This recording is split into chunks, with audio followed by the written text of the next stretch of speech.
One. Let's go.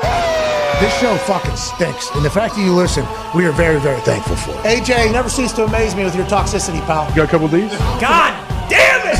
What the fuck are you doing? Fuck Boston.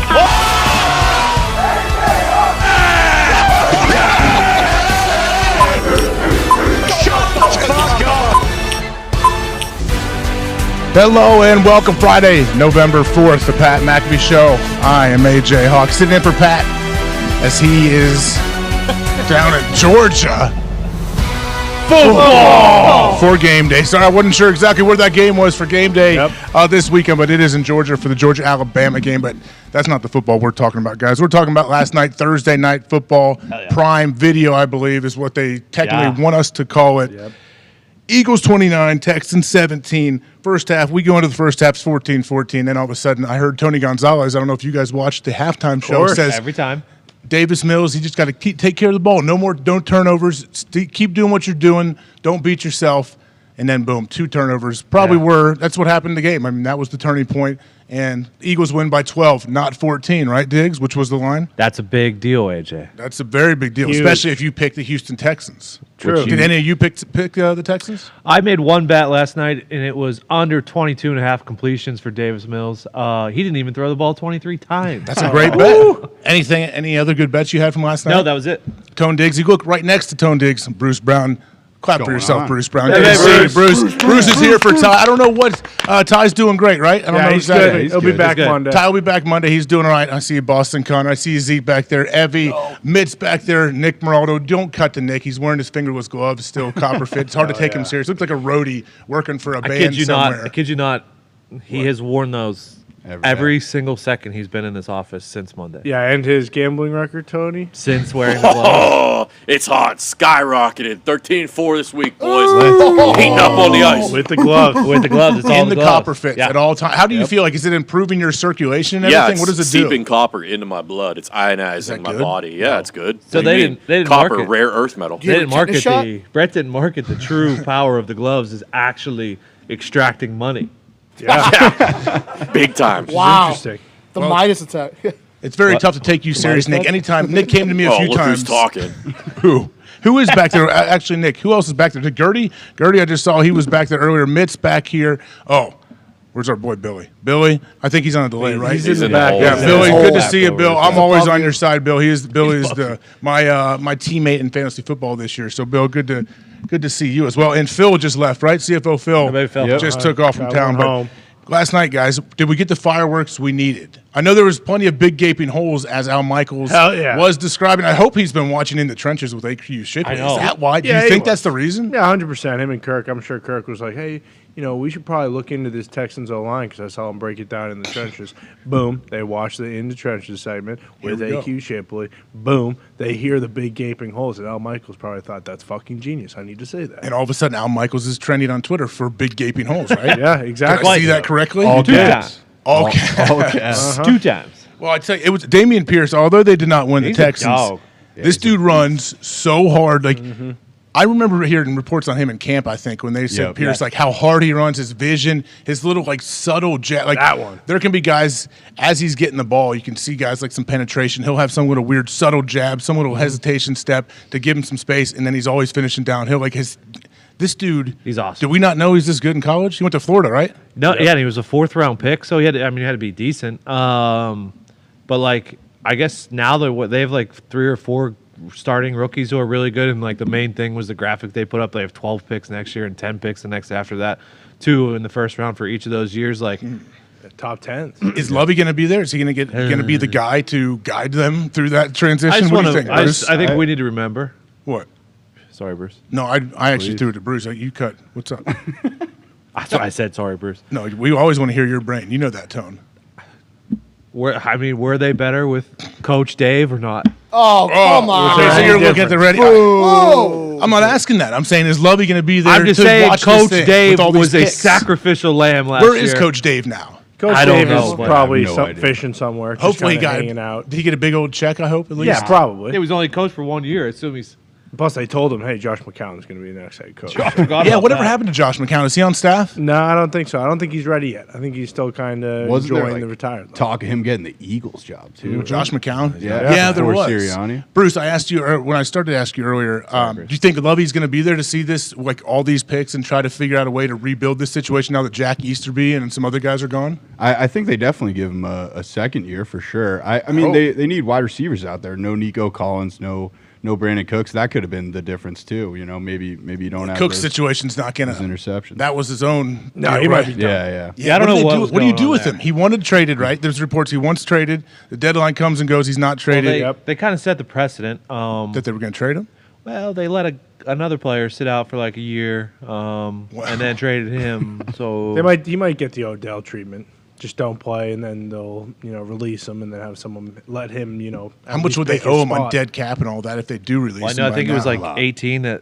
That was the holdup for the Cowboys. The Cowboys were trying to. So trade what do you? for him. But you just don't play because you're disgruntled? Is that what? Are we sure that's what it was? I mean, he didn't practice either that. day. I don't know if he's banged up or not, but I don't know if they said like, "Hey, he's not playing because he's not happy," or if he had like a knee injury. Didn't Lovey say since he didn't go to practice, he's not going to play? Oh, okay. So we don't know exactly the reasoning, but it's. But they pulled him out of practice. Oh, did they? I thought he didn't show up. Oh, I didn't know they pulled him out. On Tuesday, I thought the report was he is not practicing, and then the whole idea was. I thought maybe he pulled himself out of practice. Oh, I thought so. Maybe Wednesday, but I don't. Why are we're just speculating wildly, aren't we? Yeah, basically. But everybody is. That's what what this show is. It was a that's a short big week. deal. It was a short week. Did they even practice? Yeah, and practice isn't practice. It's walkthrough. You're right.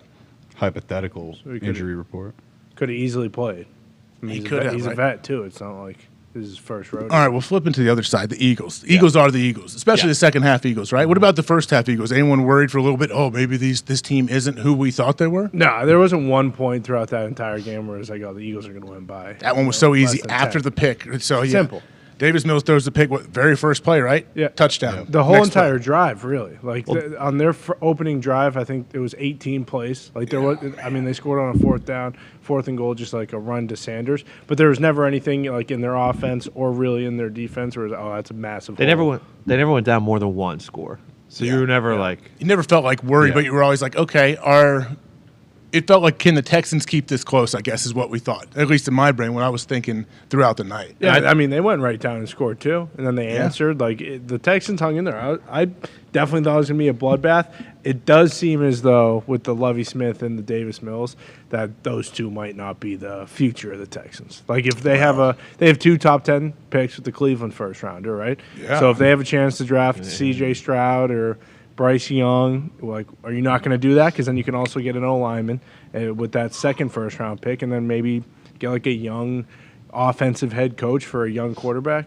You think that'll happen? I mean, I feel like that makes more sense than hanging on to Lovie Smith. yeah, especially if you're going to bring a guy in, you want to like these quarterback gurus, right? These coaches that can develop a young quarterback. Who really knows how much development a coach can have? I think if you can call great plays for him and put him in a good position and have some decent players around him, that's what's the key is. That is what makes me think that they'll bring an offense guy. And just looking at like the Giants, Bruce's Giants. Look like, at Kevin O'Connell, what he's Kevin done to the O'Connell. Vikings. Exactly. You just bring in a guy. Who are those guys? Do we know there's anyone know? Bruce, you're dialed in with those coastal elitists and all these guys in high-ranking positions. Are there any young stud like play callers, whether offense or defense? Even though offense we know usually tends to get the job. I believe the Bills OC is getting most of the buzz. Is it Ken Dorsey. Ken Dorsey. Ken going to go bam 1 year OC head coach possible. I'm sure he'll get some interviews. Yeah, for sure, bring right? the Dable offense, but even like I feel like we focus on play callers, but you just mentioned Kevin O'Connell. He wasn't the play caller in the Rams. Mike McDaniel wasn't the play caller. Matt LaFleur was play caller for 1 year before he got the head coaching gig in Green Bay. Exactly. So like sometimes I don't even know if it has to be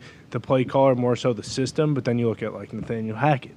Like he didn't call plays in the system. Supposedly was really good, but it just isn't really working. Are they going to figure that out? Honestly, I mean, they traded Bradley Chubb. I don't know. Yeah. If the thought is, hey, we're going to figure this out and get back on track and make a run, you probably don't trade Bradley Chubb, or do you because you know that he wants to get paid after this year? Yeah, I guess they probably knew they weren't going to pay him, right? They gave him $119 million or something. Miami did in the new deal. Yeah, they gave him 63 guaranteed. yeah. So Denver probably knew. Yeah, I guess we weren't willing to pay that, right? Yeah, and I guess they must think, hey, we can do it without him, maybe, because they still have a great secondary and everything. We can but try to do it without him. I mean, they're 3-5. It's not like they're completely out of it just yet. What do you think Russell thinks about that? Russell thinks they're right in it. A lot of great football left for him to play. He's done great things in the past. Yeah, Russ might not even know that he got traded. He's so locked in on what he needs to do and what he has. I thought I heard something where Russ was telling guys earlier in the week that were rumored to be like trade guys on the trade block. Russ like reassured him, right? And he like there was some kind of report out there. Russ made sure to talk to the guys that were on the trade block and let them know everything's okay or something. Right? That's nice. There's something. Team like 3 that. isn't selling. Being a leader, for sure. No way. Face of the franchise. How many more years is on Russ's contract in Denver? 7. 12. It feels like it, right? Yeah, 2 because he got a 5-year extension. There's 2 years left on his current deal. So that seems like 6 somewhat of a including big this. deal. I know that's not topical with what happened last night in the Eagles-Texans game. We already talked a little bit about that. We'll jump into it more with Pat a little bit later when he comes on. But the fact that Russ has 6-7 years left on his deal, that seems like a giant deal. That's Yeah, 7. Does Denver 100% sold that Russ is their guy moving forward? Oh, it here for doesn't the next matter. 6 years. Yeah, it doesn't really matter if they're not sold because just look at the next 3 years. Like 107 million dead cap. Is that a real number? If next year, if Yeah, you're going to be around if there's. yeah, he's 107 not million going dead cap. Yeah. anywhere. Like it's crazy to think that this is his contract. I guess these next 2 years because his cap Guaranteed at signing $124 million. Yeah, At least 3 nuts. years, right? At least 3, not including this year. But I mean, even then, look at the dead cap. It's insane. He's got to be banged up. Something's got to be going on his shoulder, elbow, throwing. Like, don't you think? I No. I get like he's throwing good deep balls. He's just not He as doesn't accurate. get banged up. You're right. He has. Is it He has water? no, well, Wolverine it's still concussion water, Wolverine course. blood, and then he also has a Team 3 member for every single appendage. Yeah. Does that? I mean, Fingers, hands, elbows, arms, They shoulders. break it up at the how do you knee. think you get that job? What do you mean? Like, okay, I'm Top of your You class. apply I'm at the- team3.com. Yeah. I'm the upper body Dot appendage gov. person Dot for gov. Team 3. Team3.gov. You apply. Well, they fired the finger guy last year, so 'Cause that he got hurt. position is available. Yeah. Oh, that was the fracture deal, right? The mallet finger. And remember, Russ was up for 20 hours during the day, rehabbing every day. That's why he came back after 2 weeks. No, he didn't. They can't put their finger You're on it. confusing him with Taysom Hill, Excuse who me. did that and did come back. Russ didn't come back. Russ is awesome. I love what Russ has become. You guys like Bruce? Okay. I don't know. I know. I always say you're a coastal elitist, which is not exactly fair to you. Where are you from exactly? I'm from Connecticut, but mostly New York. Your suit. So you're a big businessman. Look at you. Looks like Yeah, the look at me. prototypical Walking suit, around right? like Look a at Look him. at me. Swings his man. arm. He looks like Wheeling and dealing. Yeah, he looks like Vince McMahon when he strolls around the Oh, yeah. Thunderdome here. Sure. I guess when you look at your New York teams right now, are you Giants, Jets? What are you? Giants. Giants. yeah, I Giants know all the that. way. Come on. Are you sold that this team can make a run in the playoffs? I mean, no. Right, okay, Diggs is claiming no, that you do not believe. You're not sold that they're a great team yet. Or an elite team. Like if Kenny Galladay comes back and is suddenly super involved in the offense, and Wan'Dale Robinson takes a step forward, and it's like all of a sudden maybe we do have enough weapons around Danny Dimes. Bellinger back at tight end would be huge too. But as it stands right now, like in Seattle last week, the offense just kind of grounded to a halt, and reason to believe that there will probably be some of that sputtering moving forward. Yeah, and there is, Diggs, we were looking at some of the matchups coming up this week on Sunday. There's some decent games out there. Oh, yeah. Sure. Who do your Giants play? We have a bye. Oh, you have a bye Yeah, already. 6 teams on the bye this week, I think. Dang, I hate that. Yeah, a Not lot enough of them. games, right? Yeah, not enough games. Yeah. I think there's like The Jets, 6, 1 okay. o'clock. Buffalo against the Jets. Oh, the Jets are 11 and a half A few weeks ago, that dogs would have here. been an okay game, but Yeah, but everyone never know. knows the Jets fucking stink, so it I makes don't sense. know. They're winning some games, I mean, though, man. the spread for next week, I don't want to skip this week, but the Bills are just getting massive numbers. They're 9.5-point favorites against the Vikings. Yeah, I guess the Bills are they're kind of untouchable right now. It feels like, at least as the gamblers and whoever these handicappers are to put everything together. But I don't blame them. Josh Allen's awesome. Their defense is awesome. Von Miller comes on here every Thursday, lets us know. And Chargers, Falcons. yeah. Oh, yeah. What are the Chargers? I don't know what the Chargers are. I Nobody can't figure does. them out yet. They're too banged up. Every Yeah. week they lose some guy for so long. Legitimately, the last 3 weeks with J.C. Jackson, Bosa, Rashawn Slater, like they actually are losing some of their most important players every single week. And it feels like there's a chance that Staley has that kind of freak out right before the end of the game, and he goes for it or doesn't Yeah. go for it. Yeah, it does Kinda feel like- that way. Yeah. That's what I was about to say. Like the laying a field goal with Brandon Staley, and you just know that he's going to go for it on too. his own 45. Yeah. Yeah, I don't know. Oh, Panthers, Bengals, though. I mean, okay. Panthers, who's starting quarterback? Still PJ Walker? P.J. Walker, He yeah. can slang it, man. Honestly, I think 7 points is a lot. Understand it's Carolina. The Bengals, though, are still the Bengals, but I don't know. I like what PJ Walker can do. But you just watched the Bengals. I wouldn't No look at Jamar Chase. I don't know if I'd look at taking Bengals until they figure out how to score points without Jamar Chase, because it didn't look good last week against the Browns, and they were letting everybody score. Yeah. Yeah, can they? Yeah, will they? They still have plenty of studs, though. It just, I don't know. Maybe it takes some time to get used to not having Jamar Chase in there. I know Joe has even said that jokingly, like, "Oh, I don't know, Jamar's down there somewhere, and he can fire the thing up." Yeah. I think you have multiple guys in that team you can do that too. Though. Oh yeah, absolutely. And they did give up the Panthers 34 points to the Falcons, and it's not as if they're great in either aspect of the game. For the Pats Colts too, if Jonathan Taylor's not playing, it's not at 9:30. It is at 1:00. But if Jonathan Taylor isn't playing, and it's Sam Ehlinger in his second start against a Bill Belichick defense, and they fucking stink, then I do think that that's one of those ones that you would kind of expect to be higher almost. Yeah. Wait. Why does this say 9:30 a.m.? It's where the London game was. Is there any? Week. There's no overseas game this week. Next week Next is week Germany. Yeah, And that's where you said one. Good Morning Football's going there. I think so. I thought I saw Oh, that. they're going to Germany. Bucks, right? Who are the Bucks playing? Seattle. Man, okay. How is Quite that a gonna flight be? for That's the Seattle. first. Yeah. Farther trip for Seattle. This is our first time, like the first time NFL has gone to Germany. Yeah, is that first correct for a Germany. game? Yes. We Can they played just in fly Mexico? left instead of right? No, they go over the North Pole. Really? Yeah, it's They real. go up and Wow. With the rotation. Coriolis effect. Yeah. And if you're a flat earther, you have to go over North. Yeah, what do you do if you're a flat earther, Zeke? Isn't that what you always talk Zeke about? wants to send them through Russian and Chinese airspace. I don't think so, Zeke. Why not? That doesn't Well, the seem very North. safe. Good point. Yeah, that might pretty close. That might be. Still get Seahawks against the Cardinals. Yeah. Okay. What the hell is that game going to be? I feel like we do kind of know who the Seahawks are. I don't know. It depends on Kyler and what happens there. D-Hop's okay, right? Yeah, D-Hop's okay. Him being back is massive. This game's so weird because the first time they played it was 19-9. And that was when Seattle was, at the peak of their offense. They were the number one offense in the league, only scoring 19. And then this was also the game the Cardinals just couldn't get anything done in the red zone. And now with how Seattle's corners, the rookie corners are, they're much better. Yes. But also, D-Hop's back for Arizona, so that'll definitely help. Yeah, I mean, when in doubt, he'll throw it up to D-Hop. But the Vikings Commanders game right there, the Vikings are only 3-point favorites against the Commanders. Aren't the Vikings looked at as one of the best teams in the league right now? Yeah, that's a stinky That is line. that I don't one know smells. That what's one going smells, on. AJ. What's wrong then? What's going on? Well, everyone and their mom would think that would be at least a 6. Yeah, at least. 7-point Yeah, line. So 7.5.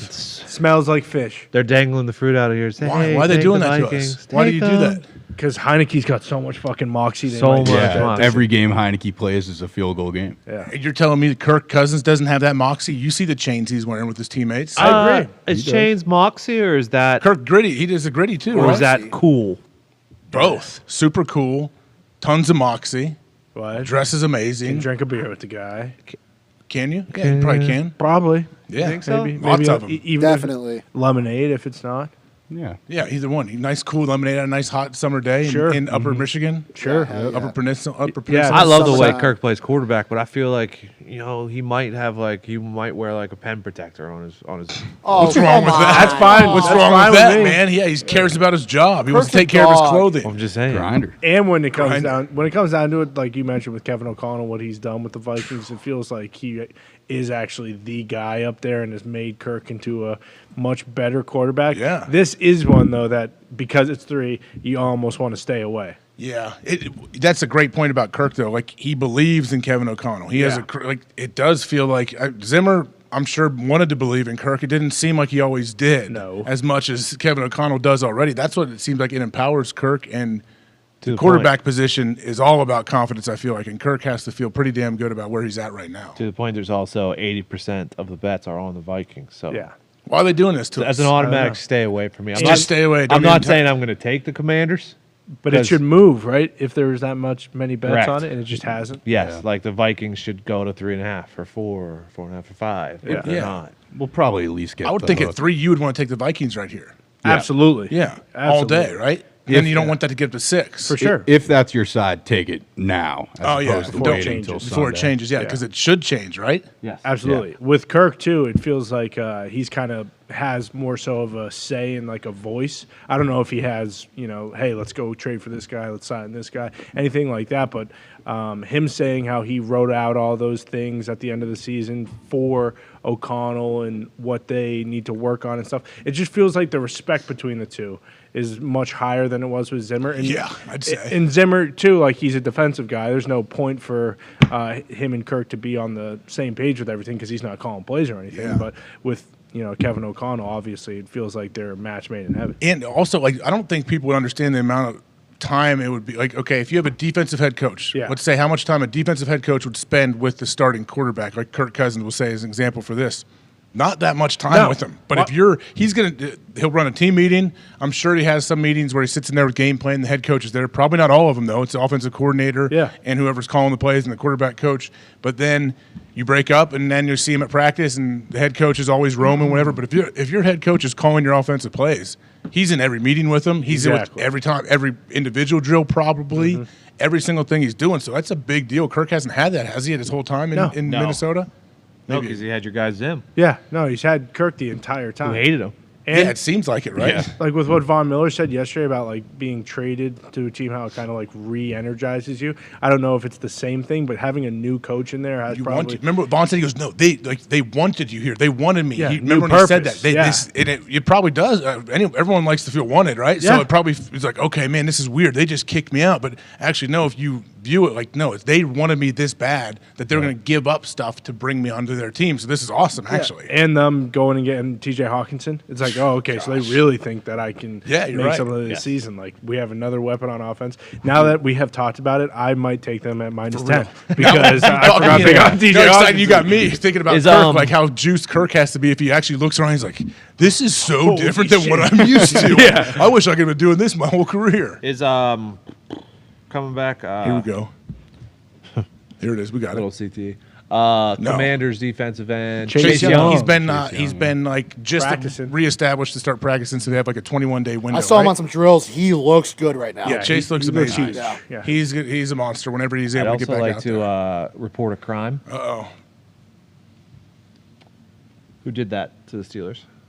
Oh, man. Did what? What do you mean? I was wondering. Oh, what it's was upside all- down? Oh, Jesus. Oh, that's a bad omen. Who puts the graphics together? What Saboteur. happened? Who's the saboteur in the office? Why is it like that? Oh, no. How did that happen?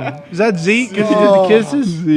No, I was think, just putting the Diggs? chef kisses on top of fucked that. up. That's Who Be did careful. that? Whoever did that, when you turn a Steelers logo upside down and you do that, you raise the ghost of Myron Cope and he haunts you for the rest Double of your life. yoink! So It's usually an indication of something in distress as well. Oh, That is, yeah. Uh-oh. Who's back there? Oh, geez. Bill? Where's Bill? Have you seen 13 Hours? Yeah, it Is makes that where he sense. saw his arm? Ghosts? Is that when you saw your arm No, off? Tony it's Shalhoub? 127 That's Saul. hours. No, Is it really? Benghazi. James Franco. Yeah. Yeah. Real story. True story. Pistol, my dad saw that real guy give us a speech. He said it was amazing, by the way. Yeah. Who? The guy that sawed his arm off? Yeah, 127 hours. That was 127 hours. I was talking about The 13 cave rescue. hours.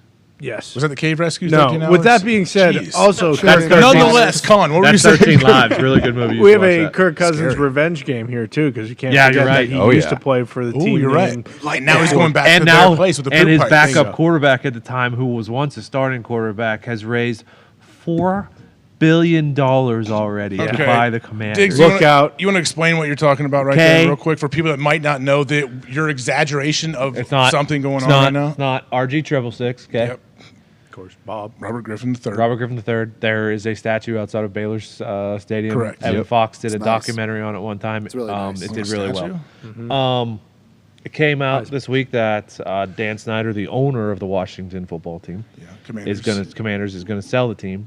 Okay. Maybe he's exploring the And then it came possibility. out that Robert Griffin III was gonna, him and 10 fans were gonna buy a team, and Yep. people doubted him. Okay. And then he tweeted last night that he's already raised $4 billion.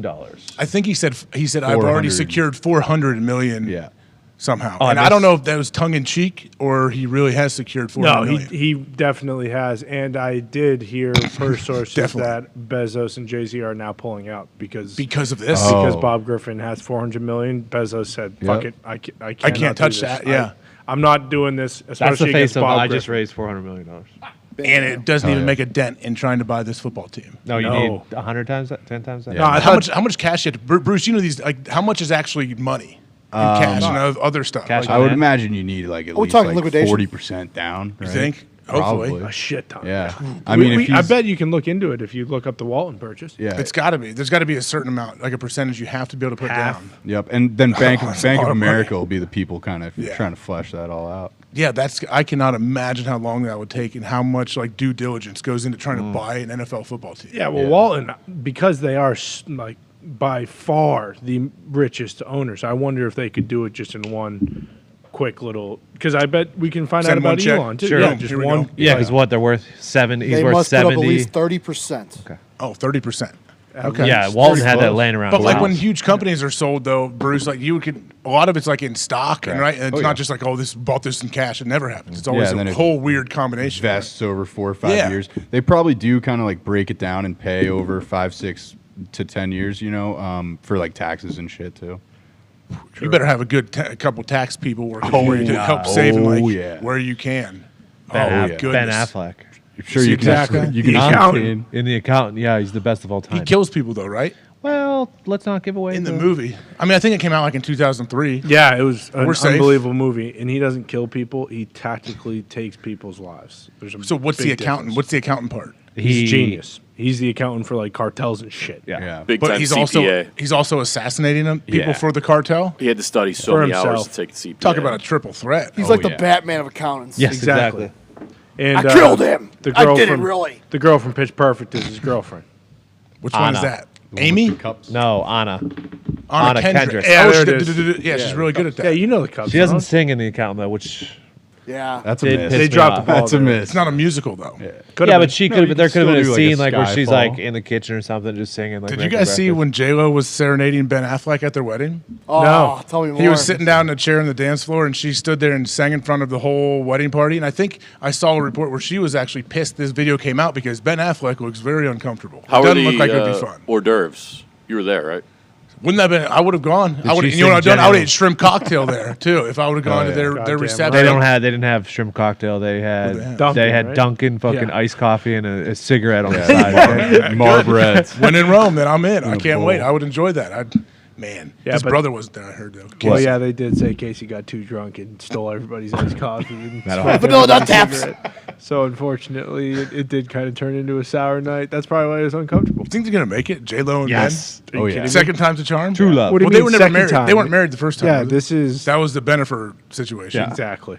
This has always been written in the stars. Yeah. That's it. Now I don't know why we're talking about it halfway I don't into either. the first hour, but it was Because always you guys written started into bringing up the stars. movies, whatever 127. You were talking hours. about how do we do the accounting for buying an NFL team, and I Exactly. said there's only one man. full circle. Yeah. It all Boom. comes back to that's what I'm saying.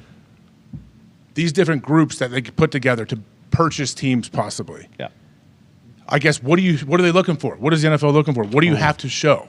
Probably that you have the most money out of everybody, Yeah. but it's a blind bid. So it really is one of those things where It can't be a It's blind not a bid. blind that's what it was with Denver. We talked about it for, So what happens? Is there Ad nauseam. collusion if you try to find a way? How does that work, Bruce? Is there legal issues there, being the resident suit here? Tell us, I got a lot of questions for Tell you, us, Bruce. Bruce. A lot of legal Yeah. questions. I mean, I'm sure there are a lot of questions because it's like, okay, you do blind bidding and then you take the highest number, but then you probably do like a moral compass check. Yeah, on that's that what I'm saying. Like, Human, everyone's and then gotta check pick 'em out, out, and then you go to the second highest. I guess what, a is how it blind would moral work. compass check? Well, no, though? that's already done well before they give a bid. I'm sure they check out I don't everybody know. that's in on the group, I would imagine, right? If you put a group together, you got to get everyone. You're getting background- checked out before you Yeah. submit that. You in the NFL, yeah. Yeah. This isn't like you're buying a, And does Roger 7-Eleven. ever say like, hey, you two, you should get together and Yeah. combine your bids? well, and the other owners have to Sure. improve them, don't they? Like, don't yeah. the, That's what do they need? They just want to. think majority, The right? owners probably don't care about like how much they really care about the whole moral whatever. Like they don't want a turd taken. They want someone that's going to help the team grow and not be a bad look for the NFL. Yeah. But they don't care if like they probably don't care about many transgressions that some of these people may have. No, if we're talking owners and morals, I think that anybody can do better than Dan Snyder. I don't think they're Yeah, big too time. worried about that part of it. It does Yeah. seem though like they do care though. Like, how does the quality of the franchise grow? Like, how is the new stadium going to be? Does it help the league? Does it bring more money to the league? Yeah, 24. 24. 24 of the 32 NFL owners must approve. Same thing to vote an owner out. I think it's 24 of 32, right? Mm-hmm. Well, yeah, and we have to keep in mind that there are 31 owners, though. So is that Mark Murphy's the 32nd owner? Yeah. The president of the Packers. Yes, He gets the vote, right? 3/4. Wow. Okay. 24. So you got to be, I don't know, like what you would have to show, what kind of stuff in your background. Maybe if you, I don't know, like These would people, weird. these people all know each other already. That's what I'm saying, though. Like, but to let you in, because we see all these celebrities that come in as minority stake that are, who knows how much money they actually put in. Like Lewis Hamilton, the Dolphins, right? Isn't J-Lo on the in the Dolphins? Mark like Fergie, like Mark how much, Anthony. How much money do you think they really put up? I don't know, because when they got it, it was a long time ago, right? So Was it? I thought it was in the 2000s decade, and back then they weren't. I don't know if they're all like 5% owners or whatever, but There's just no 5 way they're anywhere near 5%. Lewis Hamilton's what, 1%, and he was the most recent with the Broncos. He's 1% of the Broncos. I thought, yeah. Dang. See, that's a lot for a team that's worth $6 billion. They just sold for 4.9 or whatever it was. Yeah, 4.65, but still, I mean, the F1, he's like the GOAT of F1. And he has been forever. for a long time. Sir Lewis. Sir Lewis, yeah. How is that? Is Lewis F1 still as big as it was? Yes, it is. Seems like it. Also, I think there's a Netflix deal coming following the Live Golf and PGA, right? Yeah, Well, it's gonna yeah. be sweet. That's going to be amazing. It was already Yeah. planned. It was just going to follow PGA golfers. and then Live happened. And then Live happened. It's the So greatest thing they- ever for Netflix. Yeah, they Is hit this the going to be a jackpot. 30-part docu-series? It better, because this is Yeah. awesome. It'll probably be like a seasonal, like They with hate the each F1. other. I've been reading about that. They hate, like, the PGA people hate a lot of the Live yeah. situation. The Live people talk trash on them. Greg Norman's tarnished now for PGA people. Yeah, that's why it's awesome. Cam Smith won right after he won the British. He went. He's He in left, Live now, yeah. joined. Yeah.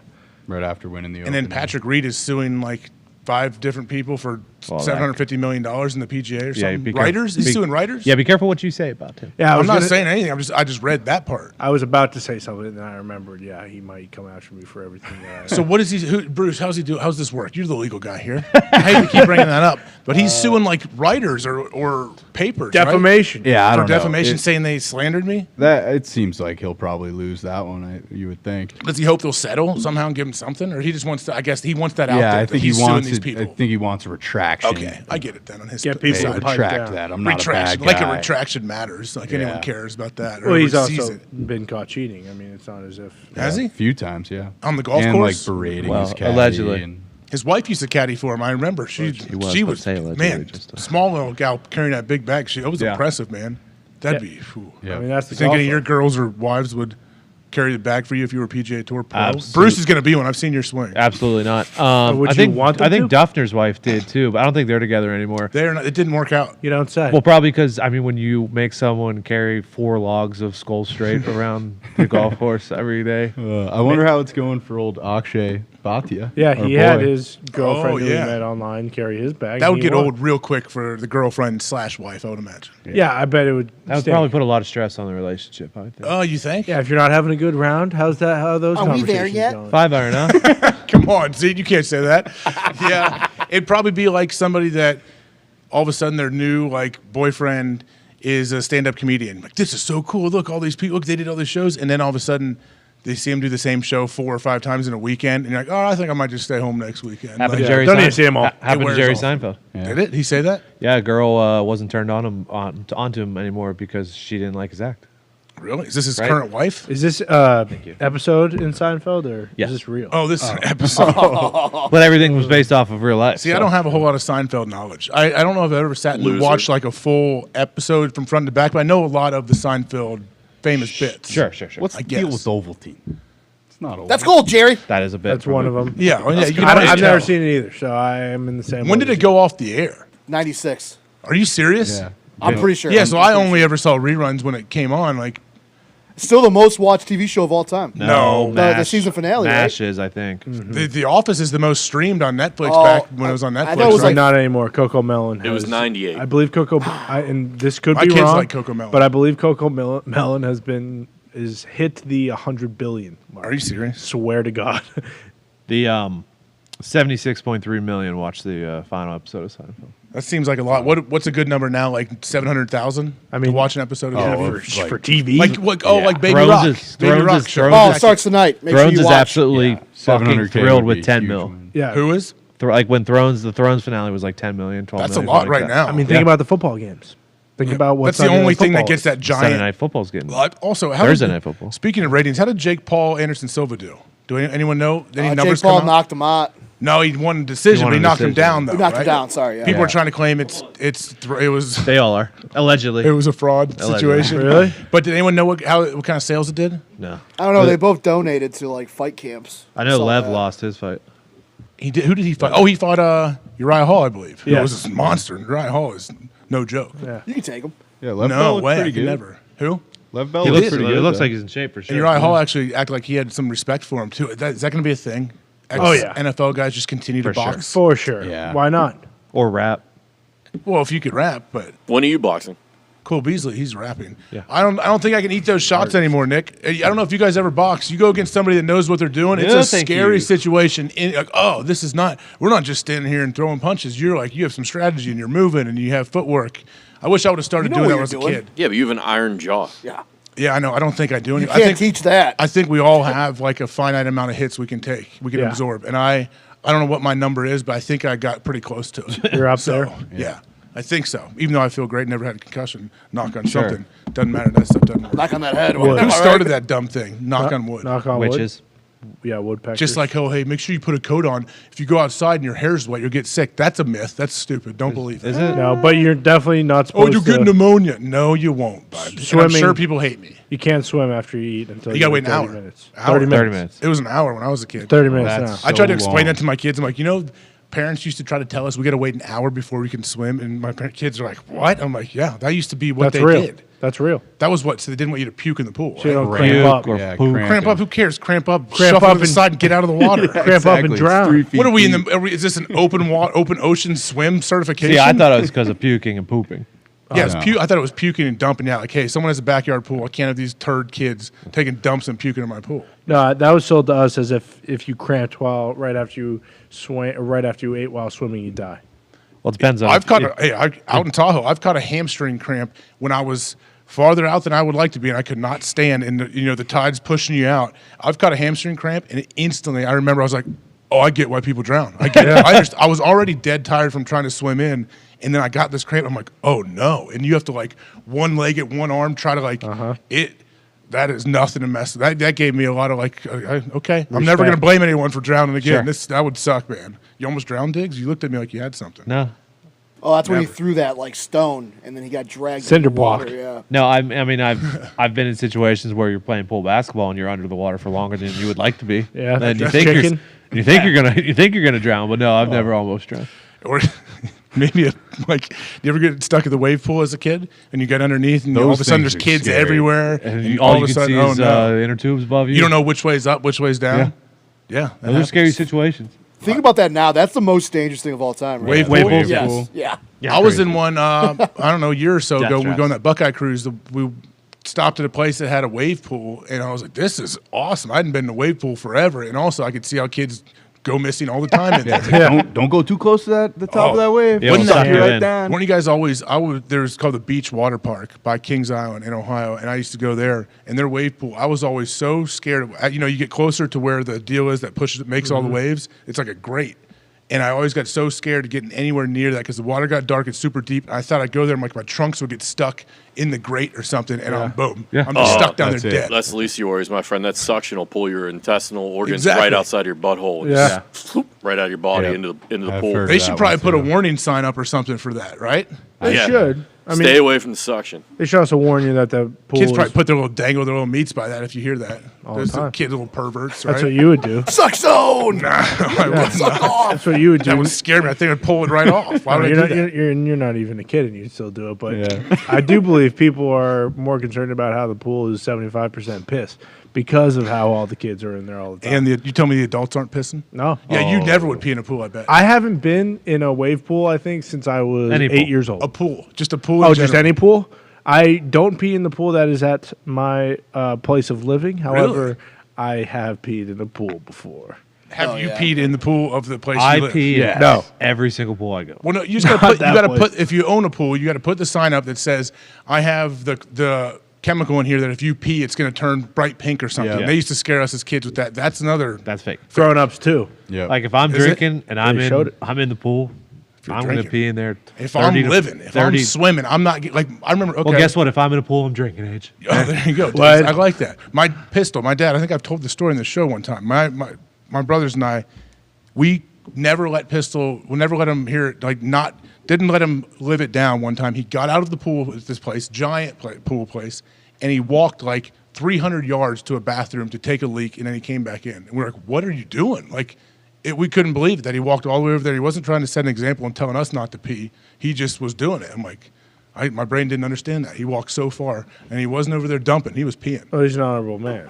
Yeah. I guess that's a great generation that he comes from. Yep. Exactly. And that's the problem with my generation. That's the greatest generation. That's the standard. So then I used. You think they peed on the beaches in Normandy in the ocean? Because they didn't. Okay. You're right. Ever since then, so now the moral of the story is I get up and I walk as far as I can to pee if I'm ever swimming. Yeah, that's what you should do. I've also tried to hold that standard, but it's tough sometimes. Yeah. Or you tell your kids you can't pee in the pool, so they get out of the pool, they stand up and they pee directly outside of the pool. Like pull your pants down your ankles and That's just pee Hell yeah. Yeah, that's gangster. towards like is- outside of the thing. That is gangster. Or you tell them to go pee in the ocean and they run down on the beach and just pull their pants down and pee into the ocean. Yeah. Legendary. No, get in at I least bet- waste. Yeah, Axel probably tells you to eat shit and does it right away. Doesn't care.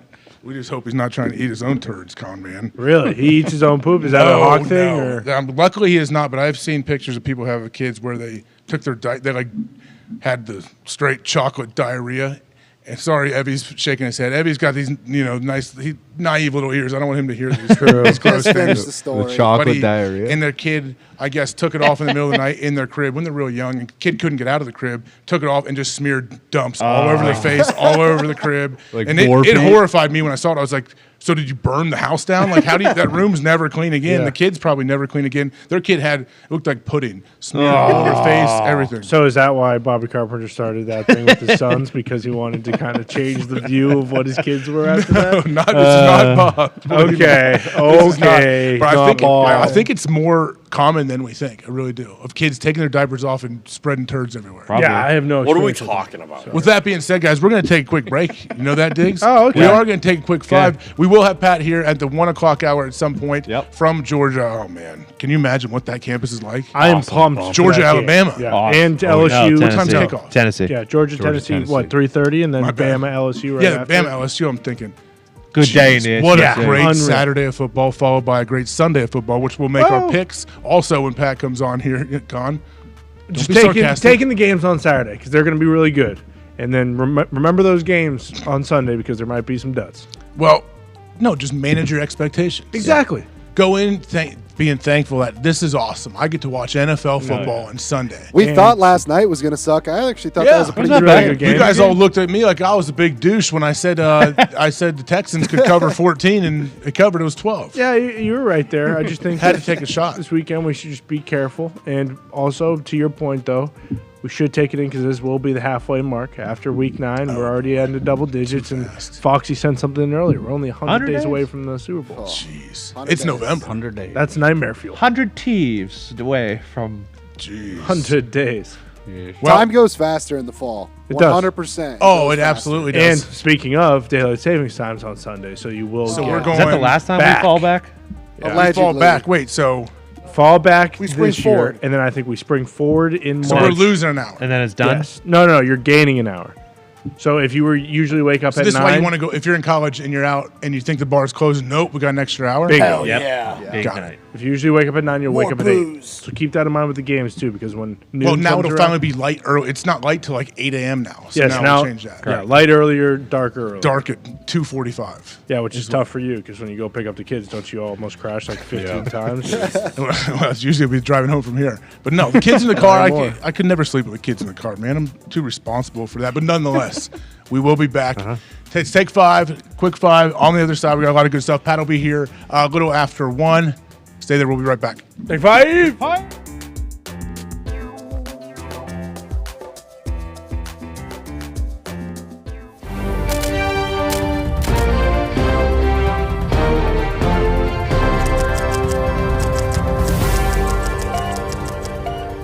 Hello and welcome to the special investigative report.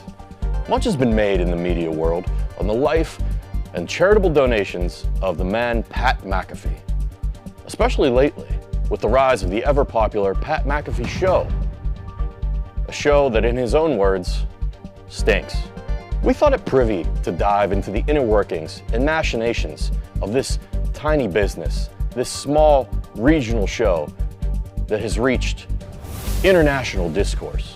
We sat down with the suit himself, Bruce Brown, to figure out what, where, when, why, and how they're able to give away so much money to the viewers of this incredible program. So yeah, when you enter a Pat McAfee Show giveaway or win a FanDuel merch picks contest on Sunday, essentially, the entire hashtag will be downloaded into an Excel file, and the winners will be randomized within that. And then we do a quick scumbag check, basically click on the profile and make sure you aren't a robot or blocked by Pat. And then it'll be transferred over to Dirty Gertie, who creates the Winner Wednesday graphic, which then runs on the show each Wednesday in a commercial break. If you win over $599, we're going to need your email, or you can email giveaways@patmcafeeshow.com. If it's under $599, all we need is your cash tag. And if you win merch, obviously we need your size, address, and what you want from the store. Usually I'll just reply to you on Twitter. If you have any questions about any giveaway, whether it's cash that you either are waiting on or merch, you can just reach out to me on Twitter or email giveaways@patmcafeeshow.com. Please give us about 1 to 2 weeks to sort out your prize. That's typically how long it takes. But again, if you have any questions, just reach out to us. We reached out to PMI's money man himself, CFO Phil, for an on-camera interview. Regretfully, he declined the segment, but he did give us the salacious, juicy details. In an email correspondence, CFO Phil replied, $2.6 million year to date. Too much money. There you have it. $2.6 million given away, a pissed off CFO, and a show that quote unquote stinks. Good night, good morrow, good luck, and good fortunes.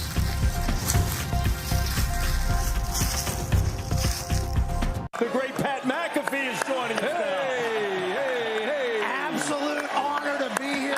One of the biggest days of my life comes in a state where everything's bigger. Wore my biggest belt buckle. Texas. That's the dirtiest shoe I've ever seen chugged out of Reese. That guy is a stallion. Can I just take a moment here? Yeah. This is your moment. That cow is glorious. Wait, is that a cow? Let's go win this thing, huh? Where'd you get that jacket, man? I gotta get one. You can have this one. The best coach in the country. This is some good meat in my mouth right now. Been miserable to watch. We're talking grass grow, paint dry. I'm gonna talk about this on my deathbed. It's an honor to be with you guys. I can't hear a word he's saying, Coach. Breaking news. Whoa. Holy shit. The Detroit Lions are trading TJ Hawkinson to the Minnesota Vikings from Adam Schefter per sources. TJ Hawkinson, obviously tight end out of Iowa, an absolute stallion for the Lions. Our only fucking good player. Minnesota sends a 2023 second round pick and a 2024 third round pick to Detroit for Hawkinson, a 2023 fourth round pick, and a 2024 conditional fourth round pick. Same old Lions. The Bears trade Roquan Smith to the Ravens for a second and a fifth. Roquan Smith leading the NFL in tackles. Yeah. Did you know that? I did not know that until I watched this morning where they had his entire stat line up on ESPN. The Pittsburgh Steelers have traded Chase Claypool, wide receiver who had a lot of promise just a couple years ago as a rookie. He will now be a member of the Chicago Bears with Justin Fields, whose offense seems to be much better than it was at the beginning of the season or last year. So they get Claypool, 1.5 years left on his contract. For Smith, half a year left on his contract, and a probably fifth rounder. Fifth round. rounder from both of them. Chicago still has its own second round. For the Bears, if you're looking for a big wide receiver who will jump as high as possible and then try to catch it down at his knees, you got the right guy. The Dolphins also got Jeff Wilson from the San Francisco 49ers. He was the starter before Christian McCaffrey got to town. Calvin Ridley, who I believe is from the Florida area, he has been traded to the Jacksonville Jaguars. The Falcons are trading wide receiver Calvin Ridley to the Jaguars, sources say, in exchange for a complex draft compensation that could be worth a maximum 2023 fifth rounder and a 2024 second rounder. Ridley is suspended through at least the 2022 season. He was suspended indefinitely with at least a season, I guess, is where we're at. Nyheim Hines is going to the Buffalo Bills. Wow. With a shot clock expiring trade on the books made official in the PAFL. Adam Schefter is reporting that the Colts are trading Nyheim Hines to the Buffalo Bills. Sources tell ESPN. He's fucking explosive. He actually says before he returns punts, if I die, I die.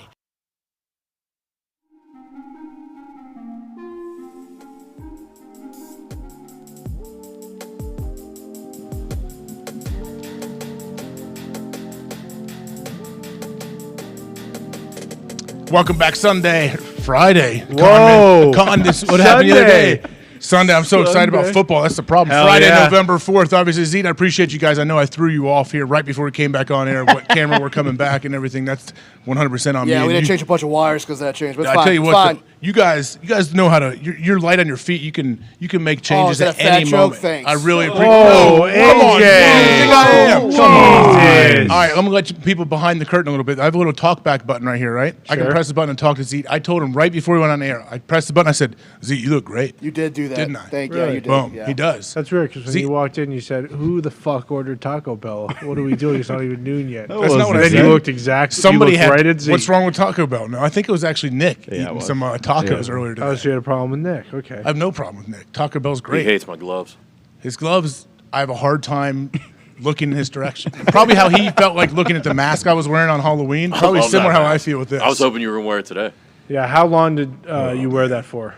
Like, did your long- wife have to tell you, like, can you please just She- take the mask off? It's time for bed. I don't want to wake up and I, see no, that it's- mask. I'm committing to the bit. No, it was so I told her. No, it was more like, all right, we did what you wanted to do with the mask. All right, we did. Jesus.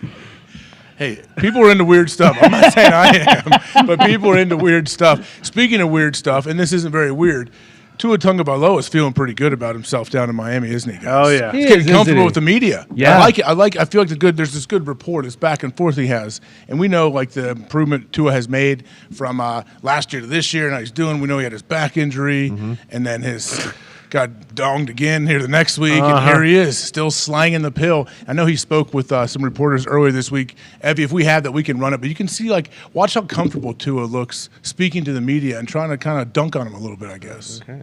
I think I've How he's grown a growing. lot with the deep balls, huh? Huh? Don't we think? Don't we think? Yeah. That was probably a subtle jab, but it was a jab. It's not subtle when you say. What if he was like, but, yep, I hate you guys. Yeah, You know it. yeah. You know it. And he Yeah. says, like, with a smile, I knew you were wrong. You continue to be wrong, but have fun. Yeah. Like, that's what it Do feels they like. have the same voice? Who? He's got Team One vibes coming off. Yeah. Feels like Oh. Team One Might have some is, Wolverine blood. You think? is pretty Russ. close around the corner. Russ think- would never. Tua's take whole jabs. family, his whole People. family crew. We know that. Tua's like, isn't his dad a coach and whatever? Like he's brought his family with him everywhere. His brother's I a believe quarterback if I at remember, Minnesota. if I remember, Maryland. yeah, My bad. Maryland. He's really good too. I know. But his dad made him a lefty, I believe, and was pretty harsh on him. Did he make him a lefty for baseball or for football? You would think.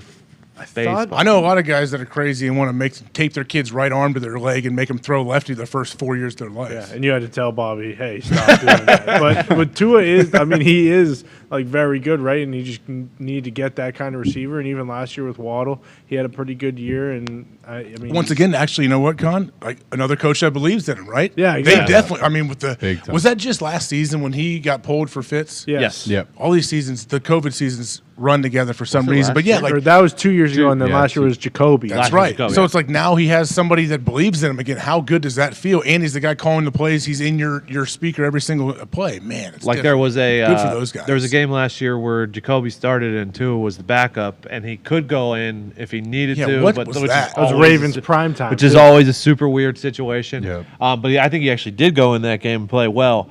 And McDaniel's doing a great job of that offense does a great job of dialing up if you are on time, and I watched this against the Steelers. Now this happens quite a few times against the Steelers this year, but Lions also too. on the lines, they got guys running wide ass open, which is always awesome. Which is pretty. If you have free runners in the NFL, it should not really happen that often, and they seem to have it more often than not now, right? Yeah, they have unbelievable weapons. Is there a tandem better than Waddle and Tyreek Hill? Maybe not right now, but you know what we can do? Whoa. Guess who's on the horn right now? Who we can pot up? Let's pot him up. Let's do it. He's down in Georgia right now, correct? So let's throw it down here, Mr. Pat McAfee. What's going on, buddy? Where are you?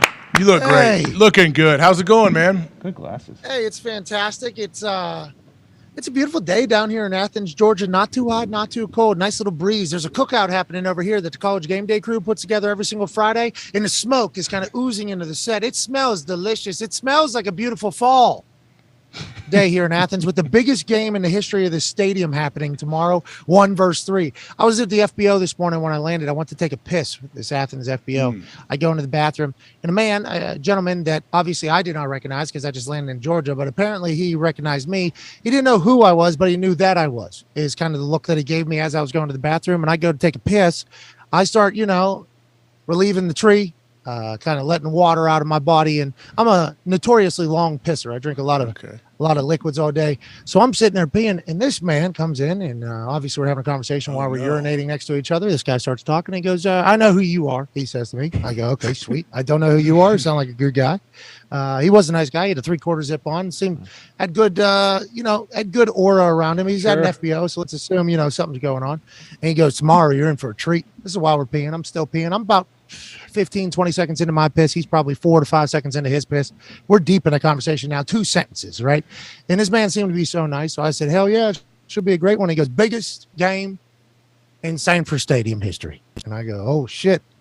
This sounds like a real researcher right now for game day tomorrow. You know what I mean? Now I'm like, well, seems like this guy who's wearing a Bulldogs hat on is a fan of the Bulldogs, felt obligated to tell me this while we're pissing in this particular setting.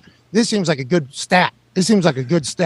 So he goes, biggest game in Sanford Stadium history tomorrow. I go, oh yeah, hell yeah, lucky to be here, man. Excited for the environment or whatever. And he goes, number 1 versus number 3, that ain't never happened. 1 versus 7 happened 1971. Okay, then 1983, Bo Jackson came to town. It was Auburn. It was like 1 versus 6. 1 versus 3 is the biggest fucking game in this stadium's history tomorrow. I go, oh, go Dogs, and he goes, go Dogs. Oh. And then I wash my hands. He was also a long pisser. I realized, because I was able to do the full alphabet thing that everybody learned during COVID and when we were kids. So we had to showcase it, because anytime I'm in a public bathroom, I have to showcase that I'm washing my hands, just because I don't want to be the person that, pisses, doesn't wash hands, and potentially what if nobody's in there? People. What's that? What if nobody's in there? Somebody's always in there, bud. But just hypothetically, there's no one in there. You think you got pee hole cameras in there on you? No, I just think, there's always somebody somewhere. You know what I mean? Okay, good. That's a good thing. You should always believe that. That's a good way to live. I believe everything is always that. I've lived. Ask Nick. Yeah. I don't know if Nick's on a microphone. Nick, how long have I lived that life? Ever since I've known this guy. Yeah. Literally everything that I do, I feel like I assume everybody's going to know everything. And that might be just because I'm a little bit of a cynic or whatever whenever it comes to certain things, and like, oh, of course. But it is real. Everything I've ever done feels like everybody's going to know about it anyways. So I try to live as if everybody's going to find out. So I'll give at least a good rinse off. Maybe not every time I'm doing a full alphabet. I might be A, B, C, okay, and we're the F out. You know what I mean? But I think I try my best to keep it sanitary, especially in these COVID crazy times. A lot of masks. I've seen a lot of masks on the way over here. Not a lot, not as much as other places, but I've seen some masks out there. I don't know what they know that we don't know. But this fucking campus is beautiful. Tomorrow should be awesome. And once again, Biggest fucking game in stadium history. So I appreciate you guys having me on this show. AJ, you're doing great. Brucey boy, thanks for sitting in on the toxic table alongside Boston Connor. I think it's a big time move. You've done great on the mic every time you talk. And goddamn Breeders' Cup's happening. You're the only horse person we got. Yes. Because if you remember, we talked to TVG Mike yesterday, and we said the horse system's fucking broken. Yeah, but we said it's broken. Big time. Remember, AJ? Of course. It's broken. Yeah. Fucking Flightline, the lock. That should be in the Kentucky Derby. That should be in the. But what if Flightline doesn't win by 20 lengths? Like, do you think he acts like it's a guaranteed no matter what, this thing is going to win and he's going to blow out the competition? It's not beating Epicenter. Well, Bruce said Epicenter. Bruce said Epicenter is the horse that we need to look at, and TVG Mike kind of took his out on him. Yeah. You know, that's what TVG Mike did. But once it, I don't know. What does TVG Mike hate Bruce when Bruce jumps in and tries to mess with his picks? Yeah. No, he's just trying to hype up Flightline and does he get a kickback put or it something? over. I don't know. Probably. All right. Bruce, you think that's like two alphas? Yeah. Kind of, he understands when you're asking a question, it's a leading question. Like, remember Connor asked him a question. Yep. And he goes, what a fucking dumb question or something. Did a men in your family bet? Oh, yeah. Should I go to show? Yeah. That was a tough question. So I feel like when you ask, I feel like, Bruce also said, is Connor fucking. Yeah, I guess. These horsing marks, they'll get after Horsing marks. Horsing. Yep. But when Bruce asked a question, I think TVG Mike knows that there's potentially another horse knowledger in the conversation. You know, so I think there is a little bit of that because he did back off a little bit off Flightline when you brought up Epicenter. He cut a promo for Epicenter, and then he cut a one for Taiba. Yeah, that's Baffert. Baffert's horse, So your question led to him cutting a promo showcasing to you, the other horse person, that he does know other horses fucking exist. He is just the horse person amongst dumb horse people giving us the details. So I think TVG Mike has a winner tomorrow. And is that race tomorrow, Bruce? Yes, that is Saturday. Tomorrow night? Yeah, I think it'll probably be around like 6:30, 7 o'clock. Yeah, no chance of watching it. It's college football. But we'll certainly be betting on Flightline, who sounds amazing. Bruce, I appreciate you. Tone Diggs, you're the best. I was reading through your professor notes for this week going into game day. We got a good one. Tone, you're getting better at coaching, by the way. Tone might be a fucking professor one day with the way he writes up these things for me to read. I appreciate you, Tone. Well, I just want to make sure that I give all the best information and it's all correct information. I proofread it again this morning. I think we're good. Do you put does he put his own thoughts in there, Pat? Like, does he like write like what happened in the last game and then he'll put like little quotations and his little like, my 2 cents. So I think what's awesome what he has done is he'll like acknowledge what I've said on game day like 2 weeks ago. He's like 2 weeks ago you said this. Smart. This is still good. I'm like, Tone, my man. I did say that, didn't I? I remember that. I remember that. So like he takes real time in it, and I appreciate you, Tone. You're making me a lot better on this on the program. I heard Bear and Stanford Steve talking. Technically, tomorrow, I mean, the guy in the FBO is correct if you're going by college football playoff. But if you're going by college football playoff and the AP ranking, it's number 1 versus number 1. Tennessee's number 1 in college football playoff. Georgia's number 1 in the AP. Wow. It's a big game. It's good for Tennessee to be like Tennessee needs to be good for college football. Like I think they need to be one of those institutions that every year you're talking about in preseason. Hey, here's something that I kind of learned from listening to conversations. And once again, getting to be around the people that I'm around talking about college football is unbelievable. The amount of things that I've learned just from listening and watching and, that type of stuff about the history and the tradition. So, like, I guess, and I have not looked this up with my own research, so I'm part of the problem. But somebody that I trust said this, so I'm going to, just act as if it's true. So when Tennessee would be good in like the last 20 years, Georgia wasn't good. Yeah. When Georgia would get good, Tennessee wouldn't be good. So when Tennessee was good, Georgia wouldn't be good. When Georgia was good, Tennessee wouldn't be good. So it's like they've played each other. There's certainly a rivalry, but it's been a long time since they were both like good at the same time. Normally it's just like a boom or a boom. And this time it's supposed to be, 2 dogs hammering it out. And I think this rivalry being rekindled a little bit has been a good one. You know, we got Luke Bryan picking tomorrow.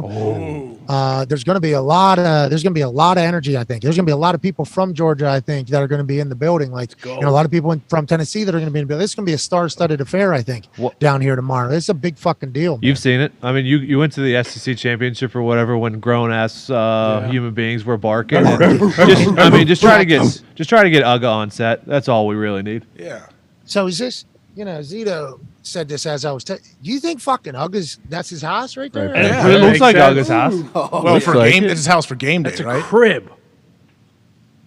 Dude, I hope he does a tour, man. You gotta have air conditioning, I'm guessing, right? Some kind of fan or Yeah. Well, he's a English bulldog, going to need that. I mean, Tone can speak to that a little bit more than I can, but they do overheat. They do overheat. If we know anything about putting air conditioning in a truck, it's pretty hard. Hold on, though. I wish I could pull this up. Oh, yeah. Oh, it's that vent thing, right? Fan. That P vent. Yeah, Like Roman. Yeah. Wait, did that guy draw a picture of you like behind? Can you see this? I don't know if you can see this. Oh, there it is. There it is. yeah. That's awesome. Oh, no. Here, Sweet. point it towards you now. Can you pull it back towards you? Now point it down a little bit. That's What? sweet. Is it sucking or blowing? Why are you the way you are? Is your air coming in or out? blowing? This guy. Hey, what do you think of the game last night, pal? It was a good game last night on Prime Video. Big gaping holes.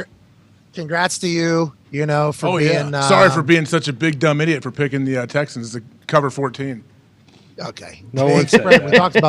We talked about it. Should have happened. Should have been covered. You know, obviously a couple unfortunate situations. Also, Houston Texans, I think, showed a lot of fight, a lot better than any of us could have imagined on a short week with all the things going on.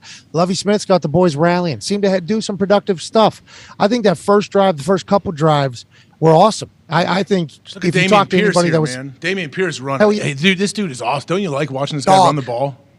He's a dog. I mean, since the beginning, we've been talking about him because AQ Shipley, who's been doing in the trenches, has been wanting to put the Houston Texans in like every single week, strictly because of fucking Damian Pierce. And where it sometimes, I think he's been in there once. I think he's been in trenches one time, but he kind of gets shimmied out because the Texans don't matter. So it's like, it's nothing that this man could do anything different. It's just like the record is what the record is. It's tough to talk about a team whenever there's like 7 other opportunities that are good around the league when it comes to the run game. That was kind of like the Atlanta Falcons were kind of happening. It's like their run game's awesome. Houston and Damian Pierce have been fucking fantastic. I've called him Romeo a couple times. Also a cool name. I don't think that's his name. He is awesome watching. He's hard. He even stumbles. Doesn't look like he's as clean out the gate, and he's still getting like 5 yards on those carries. He's fun to watch. Now, I don't like how many hits he's taken on a season that's ultimately going to be worth nothing at the end of the day. Yeah. They showed a lot of fight. The Philadelphia Eagles inevitably, you know, kind of turn it on, start doing their thing. A.J. Brown, hilarious that he's on that team. Mm-hmm. Hilarious how good he is. There's so many stats on the internet right now, not only just yards that he's received, that he has this season compared to other teams and compared to the Titans more specifically, because they're the ones that trade him away on draft night. But how about fucking just the overall impact? There's a mic'd up clip out there where him, Devontae, and I forget the other guy's name. Another wide receiver. Is it Quez Watkins or Zach Pascal? No, I don't think it was Pascal. I think it was Watkins. Yeah. They're talking shit like to each other. Like that, he has taken that locker room and his culture and their culture have been like a perfect fit. And you have to give a lot of credit to Sirianni. You got to give a lot of credit to Howie Roseman, who's cutting promos on Eagles fans before games, telling them to fuck off. Awesome. I mean, it is.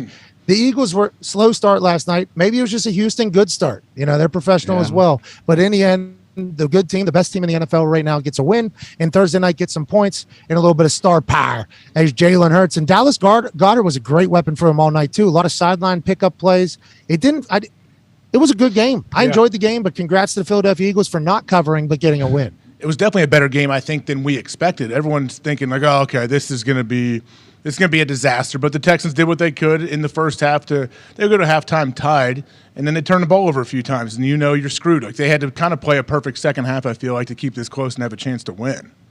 Dougie Mills makes I didn't expect him to make that pick, the CJ-GJ one, I think, early. Yeah. Kind of jumped up in the pocket as he was getting hit and flying it down there. Threw it. That was like a panic. That's not what Dougie Mills is. You know, that didn't look like a standard Dougie Mills type play, but maybe Pep and he went into the game thinking, hey, we got to make the most of every, you know, hey, we're playing against a very good offense. We got to make the most of it. And he felt like he forced it. That felt like the first like rookie mistake we've ever seen him make in his young career here. And That fucking Philadelphia Eagles team's awesome. I enjoy them a lot. They're dancing, they're celebrating, the way they act, the way they carry themselves. They had some adversity. They're able to overcome it. I enjoy them. And I like the big gaping holes too. You know, I like how Michael's dropping that a couple times.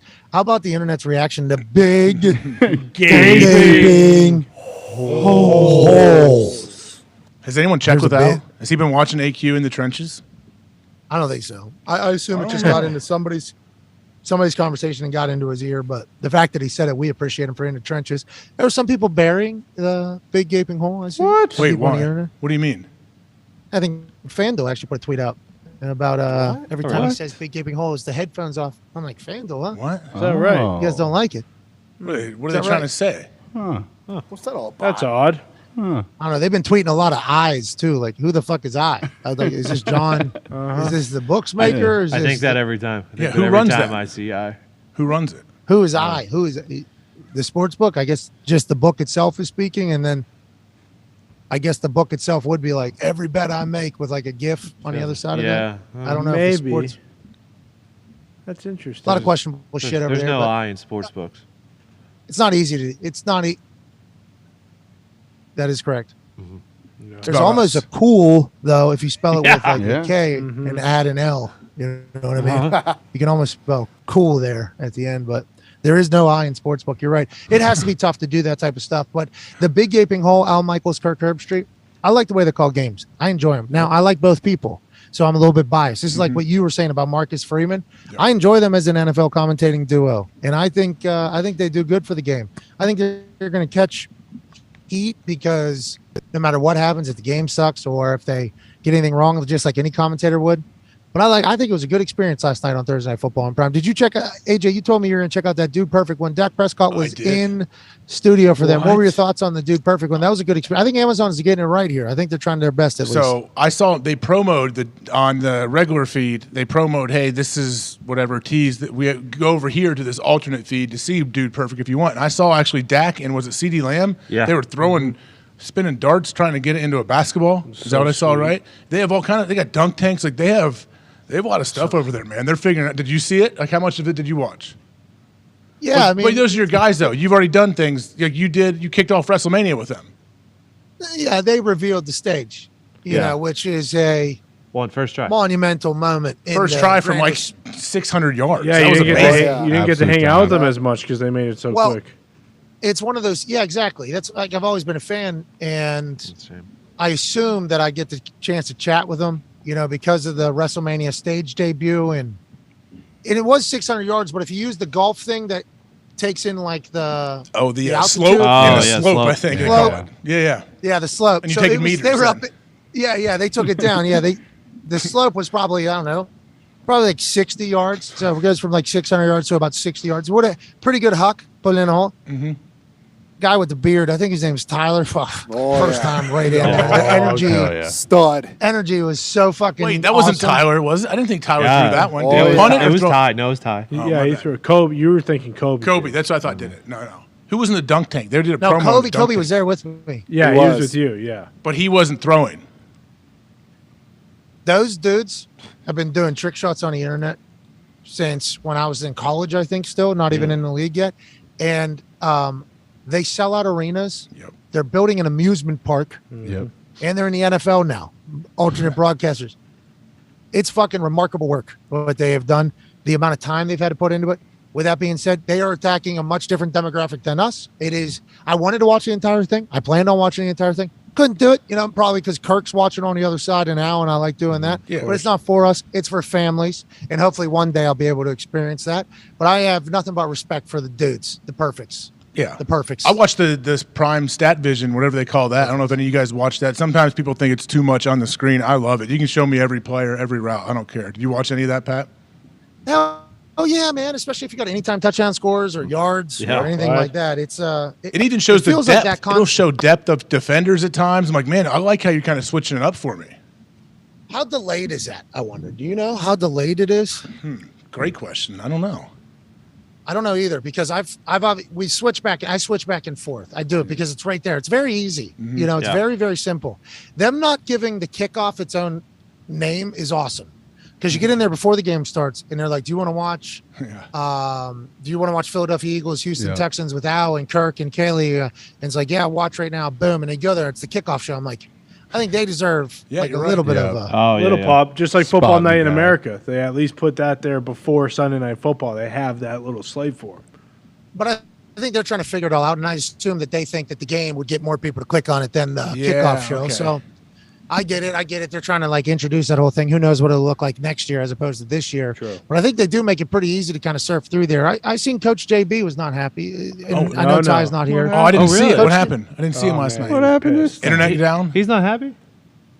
He's just holding him accountable. Who's he holding accountable? Is this Amazon or what? He what seems to always have streaming issues, and I'm just going to say it, Coach JB, your internet probably just fucking stinks, pal. No one else seems to have issues. And JB, no, people do have issues, but it is all in it. It is an internet issue, I think. Yeah. And like, some people just have no fucking shot either because the people that control your internet are going to control your. I mean, there's like some places you're only available to have whatever you're available to have, and some people, so I think that is going to be a problem. And I don't want to break the news to anybody, and I don't think I should be the person that's doing that because I'm not that type of person. I don't like bearing bad news. You know what I mean? Mm-hmm. Sure. Don't kill the messenger type situation. I don't like being that person. If you have bad internet, I think the future, I don't know, 150 years or so, going to be fucking tough. You know what I mean? I not just watching the NFL. I think just in general, I think if you have bad internet going forward, everything's going to fucking stink. And it just is the way the world's going, and the right people will hopefully be the ones that are in control of all that and have the power of all that and can turn it on and turn it off. And I'm sure that'll all get figured out in beautiful fashion. But what everybody's experiencing on Prime on Thursday nights with the NFL not being able to stream it properly or glitching or it being low, I think that's an internet issue. And then people will be like, well, upgrade your internet. Well, some fucking internet isn't available in some places. So, hey, you're watching it in 720, pal. Fucking enjoy it. It's the NFL. Live with it. You need to do what you gotta do. Don't they like suppress certain things like they can make the choice, right, to suppress certain feeds and make you drive your speed down? Don't they do that? They could. Yeah, prioritize. Prioritize like whoever gets it and throttle. There it is, throttle. That's thank you, Z. Anytime, guys. Wordsmith. Pat, we got Billy Beane at 145. How sweet is that? Yeah, I think his name's Brandon. Brandon But is Beane, it Bill?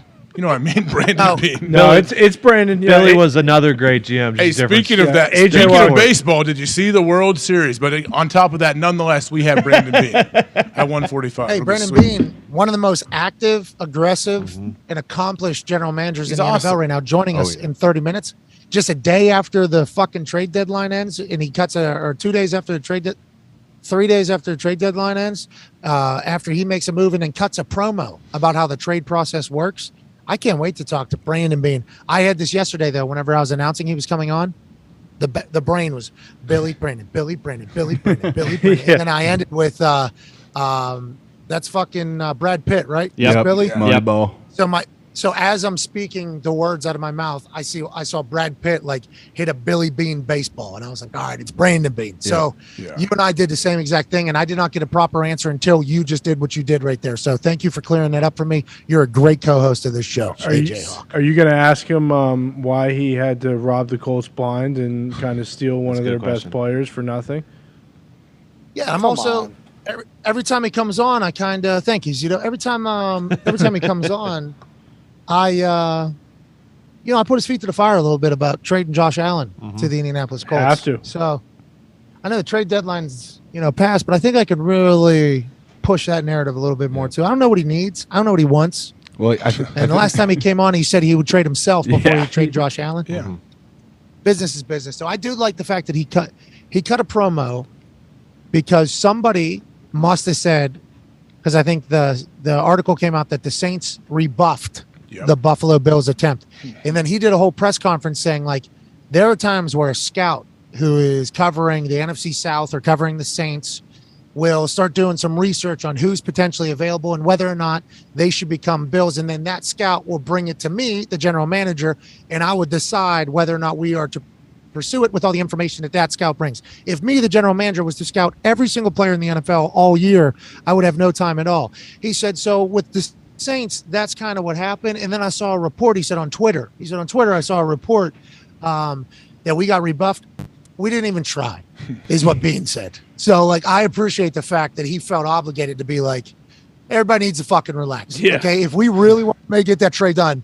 Could we have got it done? Maybe. I mean, maybe we could have. But also, Nyheim Hines sitting there, we're a big fan of Nyheim Hines as well for what we were looking for. Kamara is much more accomplished than Nyheim Hines, but we're doing this. So I think him feeling obligated to address that either makes him very competitive and a shit talker, or he's looking out for his guy. Either direction, fucking good move. I'm a big fan of the way Brandon Beane operates. I think both of it. Big Pat. fan of him. Don't you think it could be both of it, where he's looking out for his guys?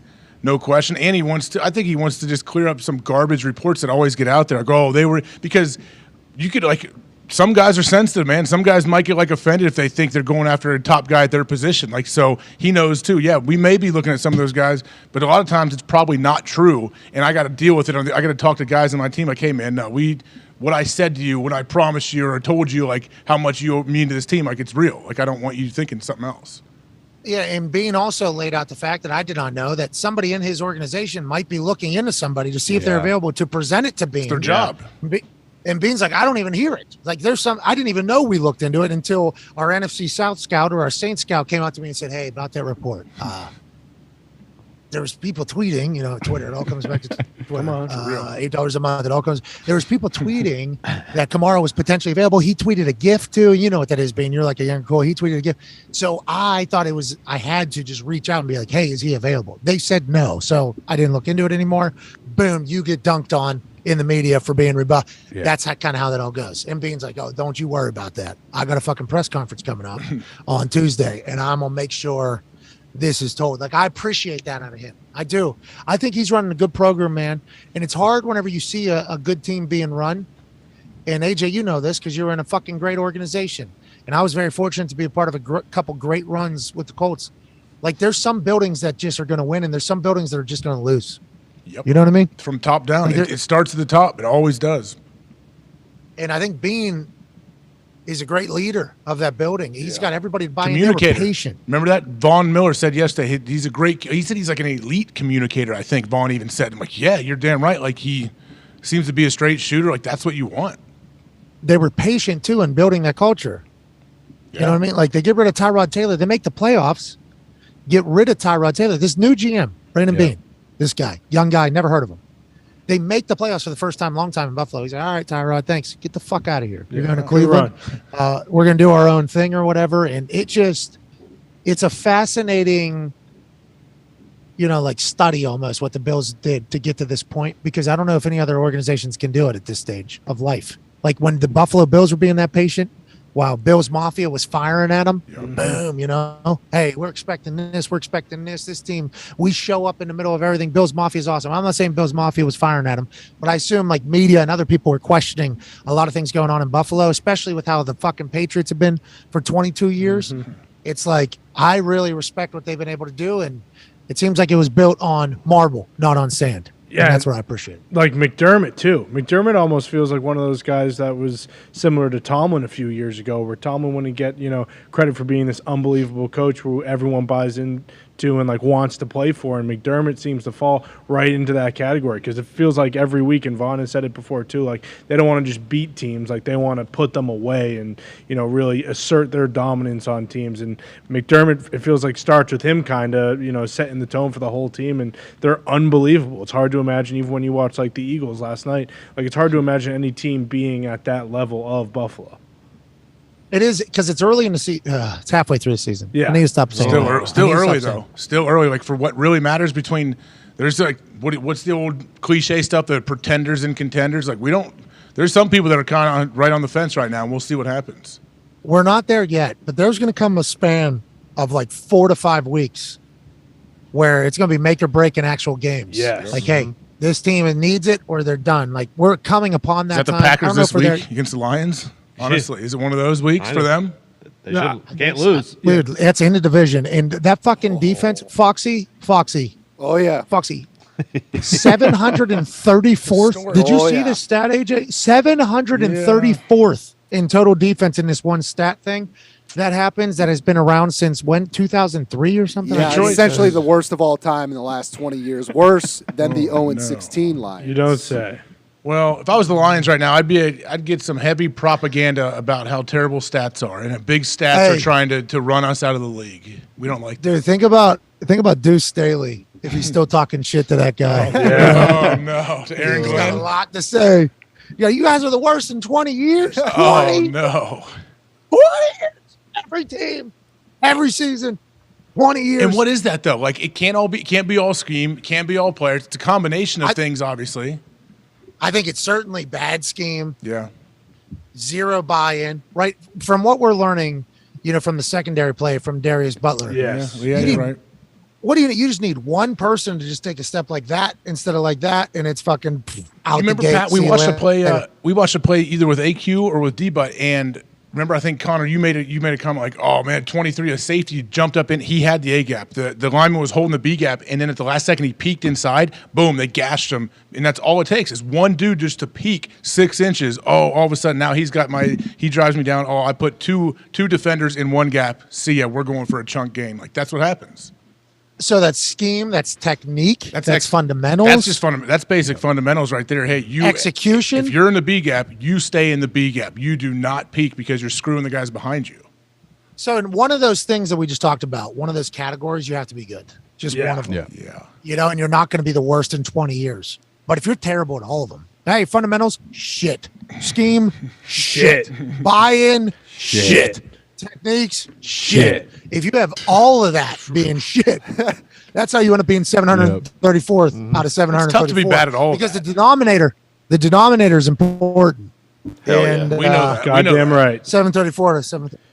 Yeah, the denominator is the most important thing in the history of the world. But also, to your point about D-Bud, he showed us that play with Waddle and Tyreek Hill against the Lions, and they were both double-teamed, and they were both wide open on the same play. Like, that just feels like one of those things that shouldn't happen. And then because of all these stats with the Lions, does this somehow put pressure on the Packers because they're playing them this week? And it's like, yes, this is the worst team in the last – this is the worst defense in the last 20 years. We should put 50 points up. Dude, there was a part of our the game day team here. His name's Denzel. He always comes in a hockey sweater every week. He's out of Chicago. First time I saw him, he was wearing a Rangers jersey with like blue Air Forces, and he looked awesome. I'm like, damn, this is a great, horrible jersey. Fuck the bread man, fuck everything about it, but incredible fit. He's like, I wear hockey sweaters every single Friday. So then he came in a Flyers one the next week. Oh, Jesus. gross. Oh no. This is disgusting what you're doing. But there's Philadelphia people in the crew too, so they were all happy about it, which led to a inevitable conversation. Well, would you guys win? Hey, when you would know? It seems like you're a smart guy. When did you guys last win a Stanley Cup? You weren't even alive. Oh, no, you weren't. Oh yeah, they fucking suck. The Flyers. Torts has them buzzing though. Torts has the boys buzzing over there in Philly. It doesn't matter. They're the Flyers. Yeah, It not doesn't like matter. the They're Bruins. the Flyers. We'll see. They're the Bruins stink too. Bruins But beat the nonetheless, Rags. He wore a Pittsburgh Steel. He wore a Sidney Crosby one the next yeah. week, and it was like, all right, here we go. He had a friend that's a massive Packers fan that he was talking to whenever I arrived this morning on FaceTime. He was talking to him FaceTiming. And I go, what's up, man? Just like a hello. And I didn't even know I was interrupting a FaceTime or whatever.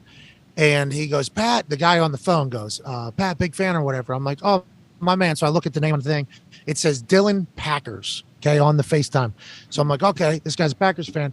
I go, how do you feel, man? You guys dead? And he goes, I think we're going to go 7-2. I think we're going to go 7-2 down the stretch, and we're going to win this. And I appreciated Dylan saying that because, we're around Ty a lot. And Ty is not. Same Ty, thing. we miss Same you, thing Pat. with Ty. Yeah. Ty is not saying the 7-2. No. I don't think there's a lot of people saying the 7-2 at all. So for you saying like this is a make or break game, I don't know if it is technically mathematically a make or break game. It's definitely not this early in the season. They still have a chance to get in or whatever. But goddamn, I think the morale of the Cheesehead faithful is going to be tough to pick up off the floor. They lose to this Lions team that has historically the worst defense in the history of fucking defenses since defenses have been studied. If that offense does not look good against this Lions defense, and if that team does not beat the Lions, I don't know if it's rock bottom, but goddamn, they're going to be pretty fucking close with this particular roster and Aaron Rodgers playing off of back-to-back MVP seasons. Yeah, That's tough. It would not feel good. I mean, you're right. The morale of the locker room, the morale of the state, of all the fans, they absolutely need to beat Detroit. But Pat, let's jump in and get to these picks real quick before Brandon Beane comes on. Right? We don't have to go too quick. Nailed it. 129.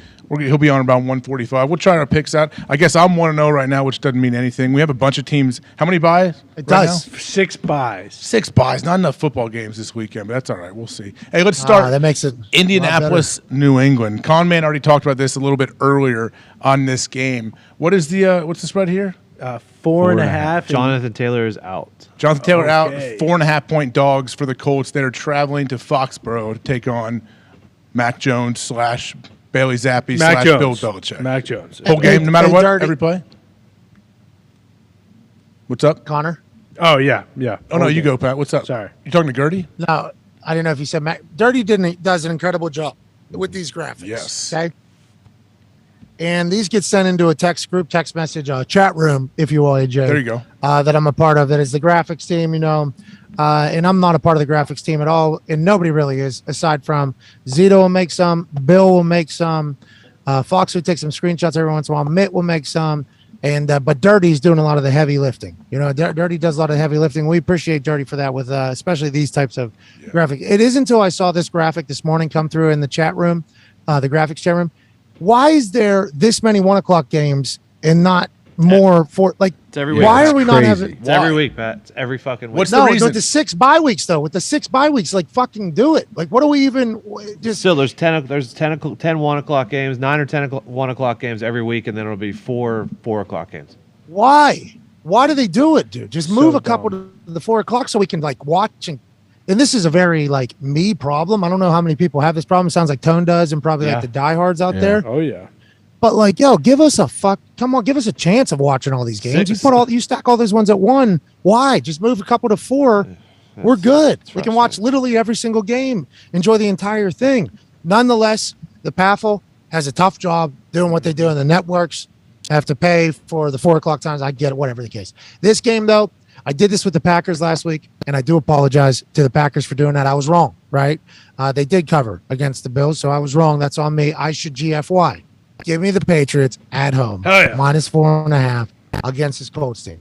Just because, go. I like this Colts team. I love the people. Do you? Okay, that the Colts employ. Okay, there's a lot of people in that building that are getting paid by the Colts that represent the horseshoe, that are the heart and soul of the fucking Indianapolis Colts. People that have been there since the Mayflower came over from fucking Baltimore in the middle of the night. People have loved the horseshoe. People who've lived through so many different eras and generations of Indianapolis Colts are in that building. And I got love for those people. And I hate to say it to them. This is going to be another sad flight home from fucking New England. That's right. And this is not good. It's not fun. And I hope I'm wrong, but it just all signs point to what the fuck's going on in Indianapolis, AJ.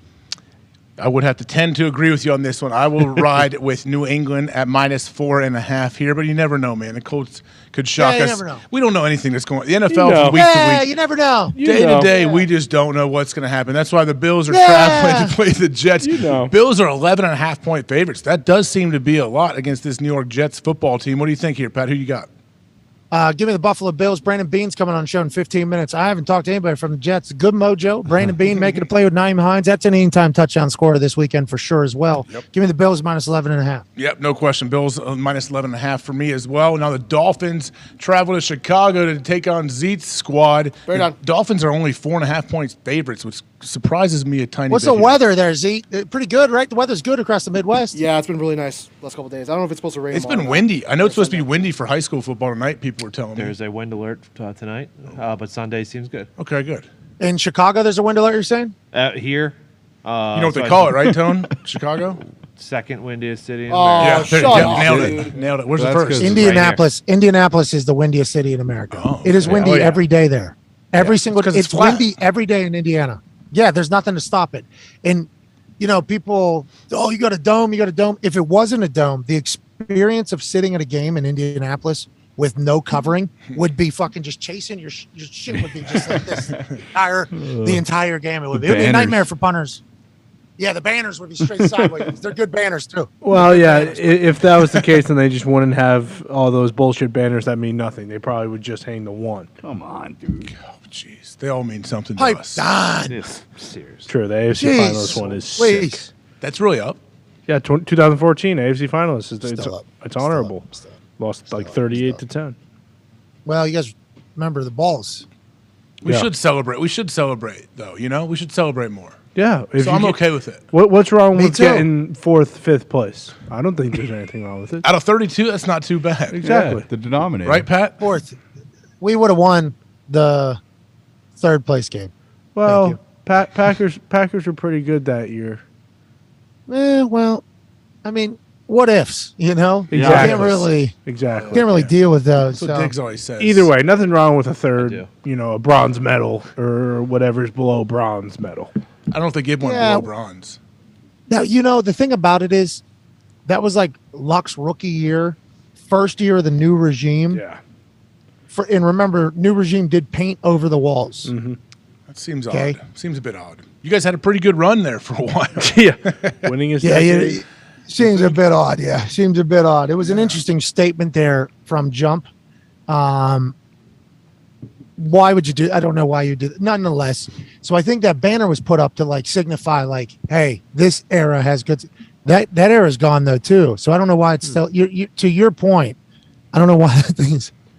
I don't know why that thing's still up there. It's tough to look at every time I see it, but more banners the better. I think we can find things like Peyton Manning fucking played here. That should be a banner. Yeah, absolutely. Just a big picture of Peyton, Peyton head, just a head of Peyton hanging from the rafters. Put Marvin Harrison up there. Put Reggie Wayne up there for the records he broke. Dwight Freeney. Put like put a big head of him hanging. Vinatieri, we want shit to be hanging. All that. Yeah, I agree. Adam Vinatieri. Yes. Put a something if we want shit hanging. But you're right. LeBron The finalist Landry. does All of them. What up, Whoa? He's the best. Dolphins -4.5. Who you have? Them. They're playing the Bears. I got the Fins. Yeah, me too. Dolphins. Tua's feeling it. We showed a little clip from his presser when he was just dunking on people, talking about throwing deep balls over everybody. Just perfect passes. It's fun. It's fun to watch Tua go back and forth. I like the cut of his jib, as you say, Pat. Packers, Lions. Packers 3.5-point favorites in Detroit. 3.5. Give me the Packers, and if not, It's not right? that many points. Should be more. Oh, that's tight. 734 out of 734 defenses in the last 20 years. 3.5 seems crazy. Ford Field, but baby. the Packers.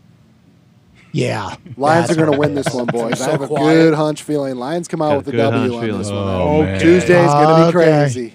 Confident Foxy. Said that last week and So the Foxy, week before. Yeah. Foxy, you're saying this. You're saying this isn't the same. Oh.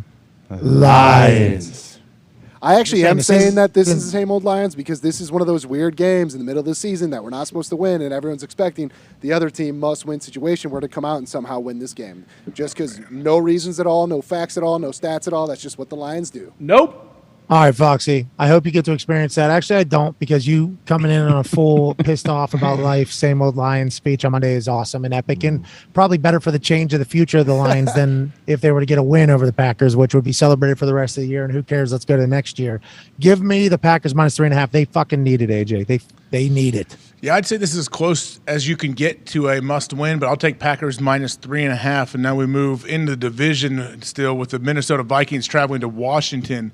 But the Vikings are only 3-point favorites here, which I talked about earlier in the show. I don't know how they're only 3-point favorites against the Commanders. I guess Taylor Heineke, is that the reason? It's a weird line, Diggs. Why is that? Super weird. We were talking about it earlier. That's just the stinkiest of stinky lines, Pat. 80% of the money or bets are on the Vikings already, And it's not moving. nope. That's one where I'm not going to take the Commanders. But like last week, the Titans versus the Texans. Titans were only -2 or whatever. Yeah, -2.5. And it felt stinky, but they covered easily. Sometimes these happens and it's not stinky. It just happens. The Vikings are a team that I think are going on a run. Give me the Vikings. Come on. Yeah, What are we talking it might be because left hand up, who are we? The Commanders is in the building on Sunday, so maybe some performing like Meek Mill in Phillies last night. I know. I'm not sure if he's performing like Meek Mill, but I know that he will be walking around the stadium singing the song. Wale? Hey, if you're Meek Mill, yeah, Joe Gibbs does give you a good chance. That's a great bar. If you're Meek Mill and you turn around and you're in the outfield of the Philadelphia Phillies in the World Series, and they have that shot of him rapping with the entire stadium like wrapping around him, so sweet. That'd be my profile pic. Yep. Stacked. Yeah. What a moment for Meek last night. That I don't know if it gets better than that. I mean, he's absolutely living his best life. And if the Commanders are doing that, I mean, it might make me reconsider, but I like the Vikings. I like the Vikings here. No problem. Give me the Vikings here as well. Now we go to Cincinnati, where Carolina comes to town. They're 7-point dogs in Cincy. PJ Walker is still at the helm there in Carolina. Who are you taking? Yeah, they're a covering machine, it seems like, this Panthers team. Mm-hmm. This is tough for me. I don't know. Give me the Panthers to cover, Bengals to win. A little two for how you doing? Keep it moving. Okay, I'm going to take the Bengals to win here. I think they've got to figure something out without Jamar Chase. If not, who knows what happens in this game. All right, Chargers out Falcons. Chargers. Well, what does that mean? You have the Bengals -7 or Bengals to win? You didn't really... Bengals -7. Okay. Either way. What do you mean? That's how we're doing it against the spread here. If you want to go who's going to win, that's a different story. Well, Pat doubled down. You got Panthers +7 and the Bengals to win. Oh, we're not doing double bets. Okay, well. No, I'm just telling you where I'm at. I'm just letting everybody know where I'm at. Chargers at Falcons here. Cover. What do you think? Chargers at Falcons. -3. Falcons getting 3. Give me the Falcons at home, getting 3. Artie Smith and a cold beer against that Chargers team that we don't know anything about. I got to go with you there as well. Raiders traveling to Jacksonville to take on the Jags. Raiders are 1.5-point favorites. I'm not sure. This is like a toss-up, Diggs. They were the exact same thing, New Orleans last week. And got blasted. Yeah. 24-0. That's what I was thinking. Nah, because... But I think the Jags were pretty much the exact same against Denver last week in London. So I mean, they look terrible, right? The Jags looks pretty good early. Yeah. ETN looks really just good. The Trevor picks. This is a game where just give it to Jacobs and give it to ETN and see what happens. Let the under hit and then Sure. Let's keep it moving. Who do you got, AJ? I'm gonna take Jacksonville here. What, +1.5? Yeah. All right, give me the Raiders then, because they stunk so bad. I assume they'll come back, right? Can't get that embarrassed. That much money on the field. McDaniels. Yeah, of course. A lot of money on the field over there for them to get blown out. You're right. Good point. That is a good point. I'll still stick with the Jags here, but Seattle travels to Arizona to take on the Cardinals. Seattle was 1.5-point dogs on the road with old Geno Smith there at the helm. Any injuries we need to know about here? I don't believe so. I think James Conner is still out. Yeah, his core questionable. I'm not sure. I'm not positive. D Hop's in the lineup for the Cardinals. That's all you need to know for the That's Cardinals. all you really need to know about the Cardinals team, right? On the offense, if D Hop's playing, they're going to be able to do shit. If he's not, they're not.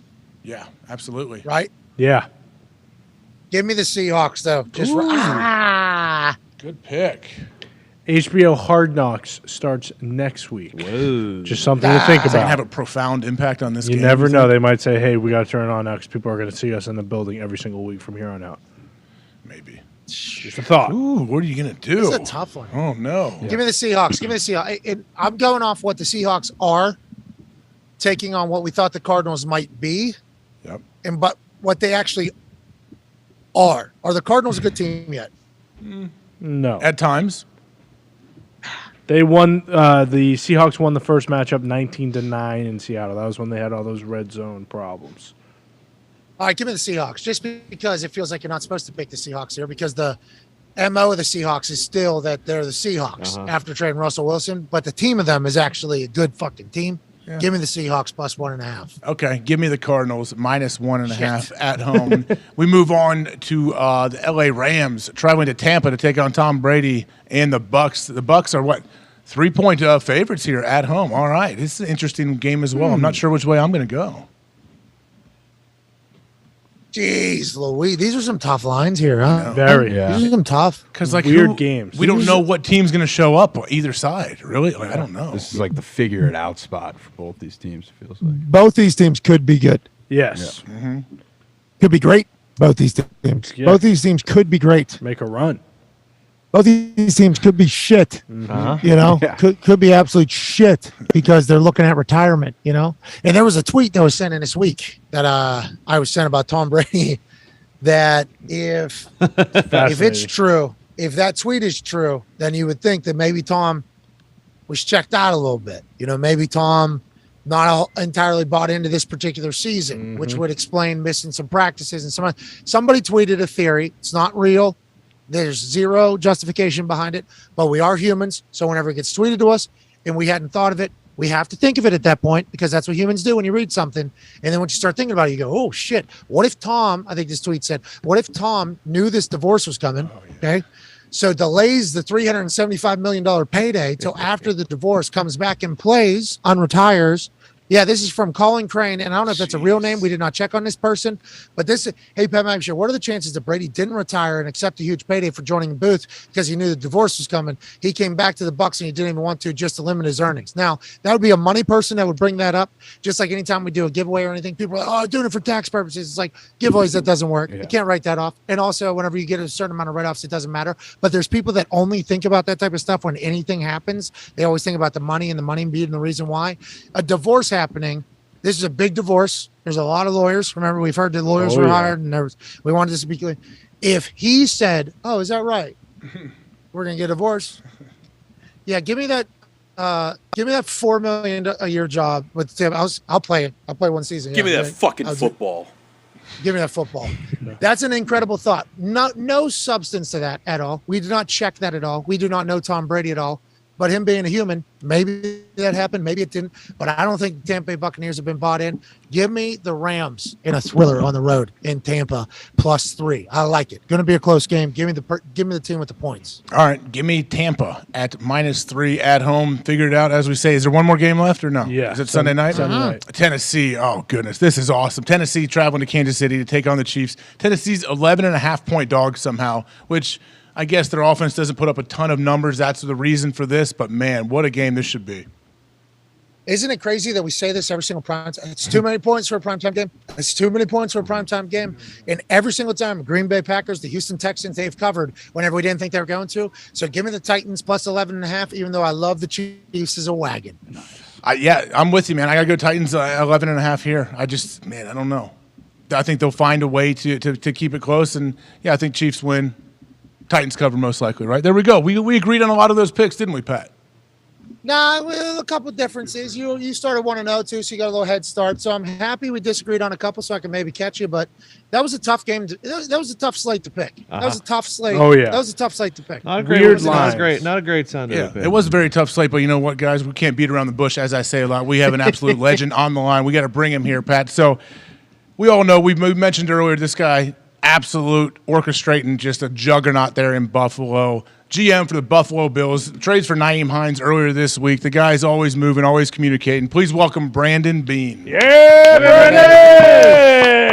Appreciate you guys having me on. Hey, Brandon, we really appreciate you joining us. Obviously, I mean, right after the trade deadline, everything happens. You had a beautiful clip that's out there on the internet. You're kind of explaining the trade process, and when their reports we were sniffing on this guy, and someone said you guys got rebuffed, and it was enlightening to hear you explain that whole situation and communicate. Should more GMs be doing this and being as transparent as you are? Because how you explained it made a lot of sense on how all these rumors and things get thrown out there. Yeah, I mean, I think you just try and educate without giving away strategy, and that's the best thing we can do, because I think, a lot of people are guessing and wondering how certain processes are working, whether it's how you build your draft board or how you scout college players, or in this case, the rumor mill out there leading up to the deadline. There's all sorts of, insiders, whether it's for ESPN or NFL Network or whoever, that are trying to get scoops, and, some of their sources are good, some are not good, and it's hard to say people are lying, but definitely we know that the truth gets stretched. And teams put it out there, too, for leverage, trying to get more people in. Mm-hmm. And sometimes you get drug into ones that really you were never involved in. That team, I've had it where people have said the Bills were interested, and that team called us, and we said, we'll get back to you if we're ever interested. We never call them back, and I'm reading, you almost want to call them and say, let me know if we get them or not. Hey, agents also trying to spin, right? If they're trying to get a player out of somewhere, they're going to give some information on who's potentially poking around. So it's for us, we have to kind of wade the bullshit. And we appreciate whenever somebody who's as good at their job as you are and in the position that you're in, go ahead and lays it out so we can be educated. And I think you even said that a couple of times, like just for everybody to know, here's the process. We learned a lot. I mean, I played 8 years. AJ, how long did you play in the NFL? 11. That's like 19 years of NFL stoogery that we've had, and I'm a pretty observant person. I had no idea that there's people that are looking into things to present to you. It makes sense once you broke it down, so we appreciate that. What did you see in Nyheim Hines that made you pull the trigger? You said you had talked a little bit with Carolina about Christian McCaffrey. That conversation just didn't come to fruition. What was it about Nyheim Hines that you thought like would fit your offense, and why did you go get him, and fuck you for that. I respectfully appreciate the fuck you there, but in all seriousness, he's a guy that I've had my eye on before. We've checked into him just like, you check into guys at different times. A couple of summers ago, I believe it was during the COVID summer, I really didn't feel like we had that piece in the backfield, for us to, for Josh as an outlet player. And so we looked, and, at the time the Colts were not interested. We checked back another time, but things change at various times in this league for different reasons. And so, again, this was one of those we checked into at the last minute before the deadline, and a lot of respect for Chris Ballard and how he does things, and the timing was better for them, for us. And I think Zach Moss over there, Zach's been here. We think he's still a good player, but he was stuck in a tough spot behind Devin Singletary, not getting the touches. And so hopefully he'll go to Indy, and that'll work out for him. Now, I hope. Thanks. Yeah.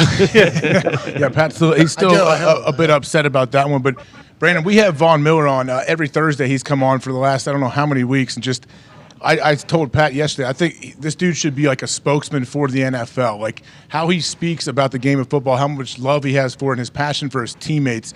It's awesome to see, and how he communicates. And he obviously was very, very appreciative of you and gave you a bunch of compliments on how you communicate and run your business. But what has Vaughn meant for the team? Like, what has he done for that team? It's really fun to watch him, but also we don't get to see everything happening behind the scenes. Yeah, Vaughn's amazing. I mean, he's a heck of a talent on the field. We all know that. But the leadership, we heard about, what he did to L.A. and when he got there last season at the trade deadline, and kind of unlocking Aaron Donald and some of that crew. Obviously, that was a very talented team to add him, but bringing a championship mentality. Sometimes you got really good players, but there are certain things, the details of the game, your everyday process. And so we got a lot of young D linemen on this team, and so adding him into that mix first off, and then he gets voted captain here, which he's probably one of the I don't think we've ever had a player in the first year with the Bills since Sean and I have been here that got voted by his teammates year one as a captain. And I think that meant a lot to Vaughn. Just, wow, these guys respect me already. I've barely been here. And ever since he got voted, I just feel like he's opened up even more to our team, to our city. And man, he knows the game. I can't tell you how much he knows. Obviously, he knows pass rushers, but he studies the game. He's not a guy that's just checks out of football when he walks out of these doors. He's talking about games in college. He's watching pro. I mean, and he wants to understand behind the scenes. I know he's mentioned about being a GM. If he truly wants to do it, which I think that's where his heart is, I think he'll crush it. What'd you do? You paid him like $195 million or something over 2 years. You remember when that contract was dropped out of nowhere? It was like the Buffalo Bills had paid Von Miller $750 million. And everybody's like, he's washed. Why would you do this? He's made an immediate impact. With that being said, you are paying him. You're paying Diggs. You're paying Josh Allen. You're paying, I assume you're paying more people that we don't just hear about or talk about everything. I think Poyer is going to be due for another contract here soon. How do you juggle being so aggressive? And then and I'm just going to speak frank, there's teams that aren't.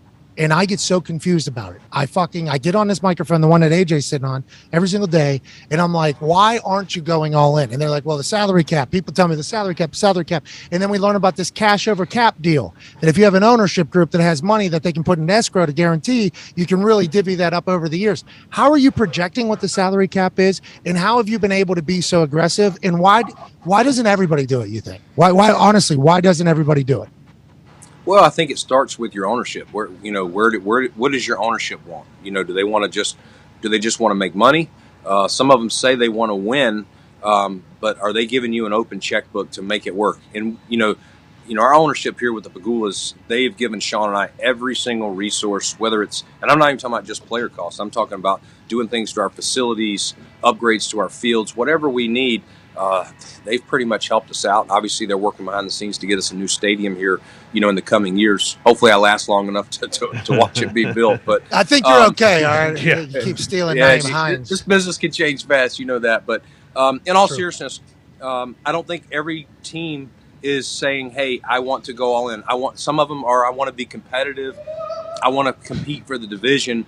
But there's a difference between competing for your division and competing for a championship. And I can't say that every team owner is definitely doing that. I'm not saying they don't want to win, but You got to truly be all in, open the checkbook, and then allow us to work with the cap and be able to.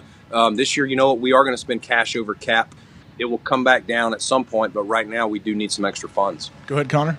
Yeah, Brandon, you mentioned kind of teams being more competitive and everything like that, and the AFC East has kind of blossomed into this, one of the top divisions in the NFL now. Do you ever see or monitor what the other teams in the division are doing? Obviously, Miami goes and gets Bradley Chubb. Do you try and counter that? Do you try and call a different, team in the NFC maybe, like, hey, Bradley Chubb's a pretty good player, maybe go after him so Miami doesn't get him? Or is it just kind of, doing your own process and thinking about just worrying about your team? Yeah, that's a good question, Connor. I think, first off, every year, every offseason, we look at our division, where we look at obviously where we're at, but we look at those three teams because the easiest path to get in the playoffs is to win your division, and you get at least one home playoff game. So we definitely want to know what the Jets, the Patriots, and the Dolphins are doing, see how we match up against them. And, yes, we know we got to beat them there, but we also want to look at the other, superpowers in our conference. Obviously, the last 2 years, Kansas City's a team that's ended our season, in the playoffs. So we also want to measure up to teams like them, the Titans, who have consistently, won that division. In the West, the Chargers, seem like an up-and-coming team. So you're also looking outside your division, but the biggest focus each offseason for sure is how do you stack up in the AFC East? How nice is it right now to, I guess, is it nice, I should say, to have the trade deadline have come and gone? And obviously you guys, you're active. You get Nyheim Hines here at the last minute, it feels like. Now can you almost not relax, but can you move on to other things that maybe you haven't gotten to spend as much time on? Yeah, what does the day-to-day look like right now? That was going to be my question. What does the day-to-day look like right now post-trade deadline to the end of the season? Yeah, Pat, AJ, right now it's even more focused back on the college. I mean, after you kind of pick your 53-man in September, you start evaluating practice squad rosters, stacking your board, making sure if you need to get somebody, steal a practice squad player off another team, you kind of have your rankings by position, do some workouts, etc. And then we start getting into the college. But then the last couple weeks, as the trade deadline approaches, you start looking at your team. Where do you think you have needs? Where are you weak in case, or vulnerable in case injury strikes? And we thought safety and running back were two of the things we wanted to address if the option was available. We grabbed Dean Marlowe the other day as well. But now it's back to, in my world, a lot of focus on the college game. And I'm going to go scout tomorrow, one of the bigger games, and just get a chance to see some of these guys move around live. You coming here? Athens? You going to Athens, Georgia? You coming here? I am. Oh. Yes, I'll be there tomorrow. Yeah. You guys should link up. Hey, it's beautiful down here. The weather's perfect. There's a little cookout in the air right now. I'm down here right now. Ugga's house was just right behind me. It's fucking real nice, Coach. Hey, how many of you guys will be? Go ahead. Well, if you had invited me, I would have come on down today, but I'm on a plane in the morning, so I'll be down there tomorrow for sure. Hopefully I can track you down. I'm a bad guy. How many do you GMs talk to each other about like going to this? Like, will there be, how many GMs do you think will be at this game tomorrow if you had to just predict? I'll bet you there's at least 4 or 5 for sure. I would say probably, half go out and scout college guys, probably half don't. So, it may be, some of it depends on where your schedule is, where you're playing. If you're playing out on the West Coast, it's probably going to be hard to do that. So I'd say 4 or 5. Do you always use that on going? game day tomorrow? I'm going to sound so smart. I'm going to use that. I'm going to sound so smart. I've been told 4 or 5 GMs are going to be in the house. I mean, it's a big game. I'm gonna sound so fucking smart. I appreciate you. Sorry about that, AJ. At least, yeah, Brandon, last thing for me, is that something you always feel like you want to do as a GM? Like, hey, I need to go see these guys, these players with my eyes. I can't. Yeah, you trust all your people when you trust your film, but you need to see them up close and personal. Yeah, I think it's important, AJ, to see them and running around. It gives you a chance to body type them, watch them interact with their teammates, watch them in game situations. Yeah. When you're just flipping tape, sometimes you lose track of down and distance. Game situations, how they handle the big moments, and you can definitely the film starts running together. When you're there at games, you see how guys deal with certain things. Are the coaches constantly yelling at them? Are they constantly being pulled out of the game? What's their leadership on this? Are they vocal? Are they not saying anything? And then it gives you also a chance to ask if a coach, in this instance at Georgia or Tennessee or a staff member, gives me a chance to ask them their thoughts on the player, not just as a player, but what are they like? What's their habits like? Will they fit the culture that we have here in Buffalo? Hey, sorry, last thing from Steelers superfan Tone Diggs. What do you got? Well, yeah, you brought it up. What's it like when you go down there tomorrow? Jalen Carter's projected top 5, top 10 pick D lineman for Georgia. Do you, since you're never going to be picking there, do you not look at him, or do you do that just in case one day you're going to end up trading for him like you did for Vaughn or picked up Vaughn in free agency? Sorry. Yeah. Do you still scout those guys? Yeah, stick with one eye and still take a look at them. No, you definitely scout them all because things happen. I tell you, you see it. Look at a player like Jeffrey Simmons, with the Titans, who was that year rated very highly. Unfortunately, tore his ACL training, and he dropped in that draft. I think it was 2019 draft, and Tennessee got him, later on. So you still evaluate him because things can happen between now and then, and you want to know everything you can about him.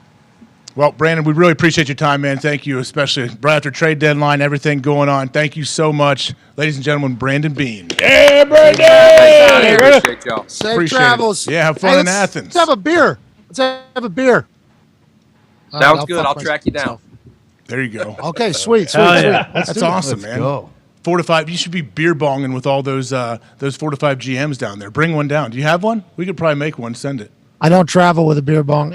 Maybe back in the day, though. There's got to be a might have few. caught me at a certain time. There'll be a few in the crowd, I'm guessing, tomorrow or today. I think Georgia's like tailgate scene is like super sophisticated. Like I think it's like Sport coat. high class, right?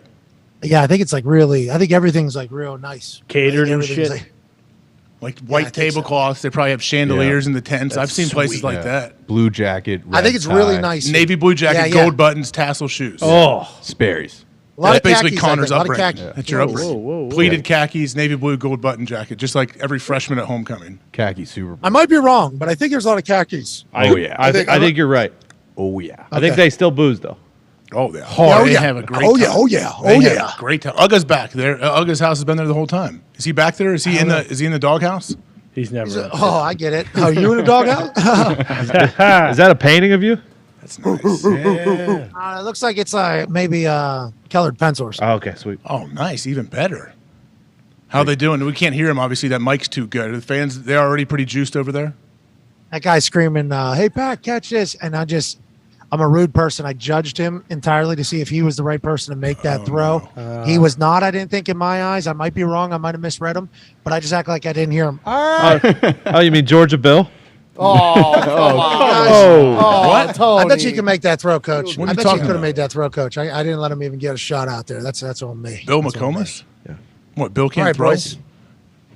Hey, Pat, thank you, man. I know that set's going to be used for real shows that we'll be watching on ESPN in about 2 minutes, so it should be awesome. I wanted to have a real moment here. Okay. Fucking thank you guys, man. Hey, thank you guys so much. Honestly, every Friday you guys hold down the fort. There it is. AJ, you traveling over there? Oh yeah. You driving and doing this show to send the beautiful people into an incredible weekend to propel them into the best weekend of their entire lives. You boys put that show on from back in the FanDuel Thunderdome, and I can't thank you enough for all your hard work this entire season. Honestly, fucking thank you. Thank you, Pat. Thank you, Pat. This is That awesome. being said, have an incredible weekend. I hope we win all of our bets except for the ones that you disagree with me on. And just like voting. let's have an incredible overreaction Monday. And tomorrow morning should be insane. Tomorrow morning. Yes, should it be should. We'll watch you on game day, Athens, Georgia. Can't wait, man. Thanks so much. Thank We'll you all. see you soon, Pat. Thank you all so much. Pat. Thanks. Thanks. Thank you for watching this stupid show. Thank you. With that being said, guys, we're going to take a quick five. Take You know that? five. Take a quick five.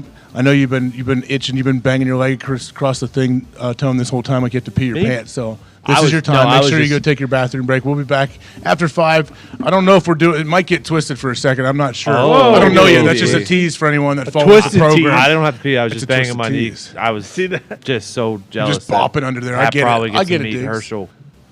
Oh, is he meet Herschel Walker today? Policeman Is he Herschel. down? Senator? Probably Senator Policeman Herschel. Well, we got big elections coming up for him, doesn't he?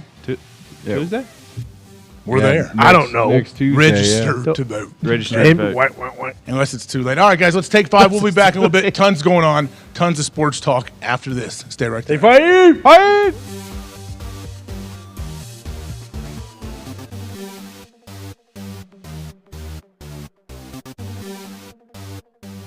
Right, Ty, that's what we say. Hey, Ty, what do we say usually? no more beating around the bush. Can't be around the bush, Ty, can we? That's right, no beating around the bush. Oh, I'm sorry, Coach Lou Holtz, is that what we say? No more beating around the bush. That's right, AJ. And joining you, Coach, is who? U.S. Army Captain Nathan Algren Pata, The Last Samurai, Tom Cruise. Tone Diggs, one half of the Hammer. Down. Cowboys dressed as. Formerly known as Anthony John Soprano. You Tony. know him as Tony Soprano.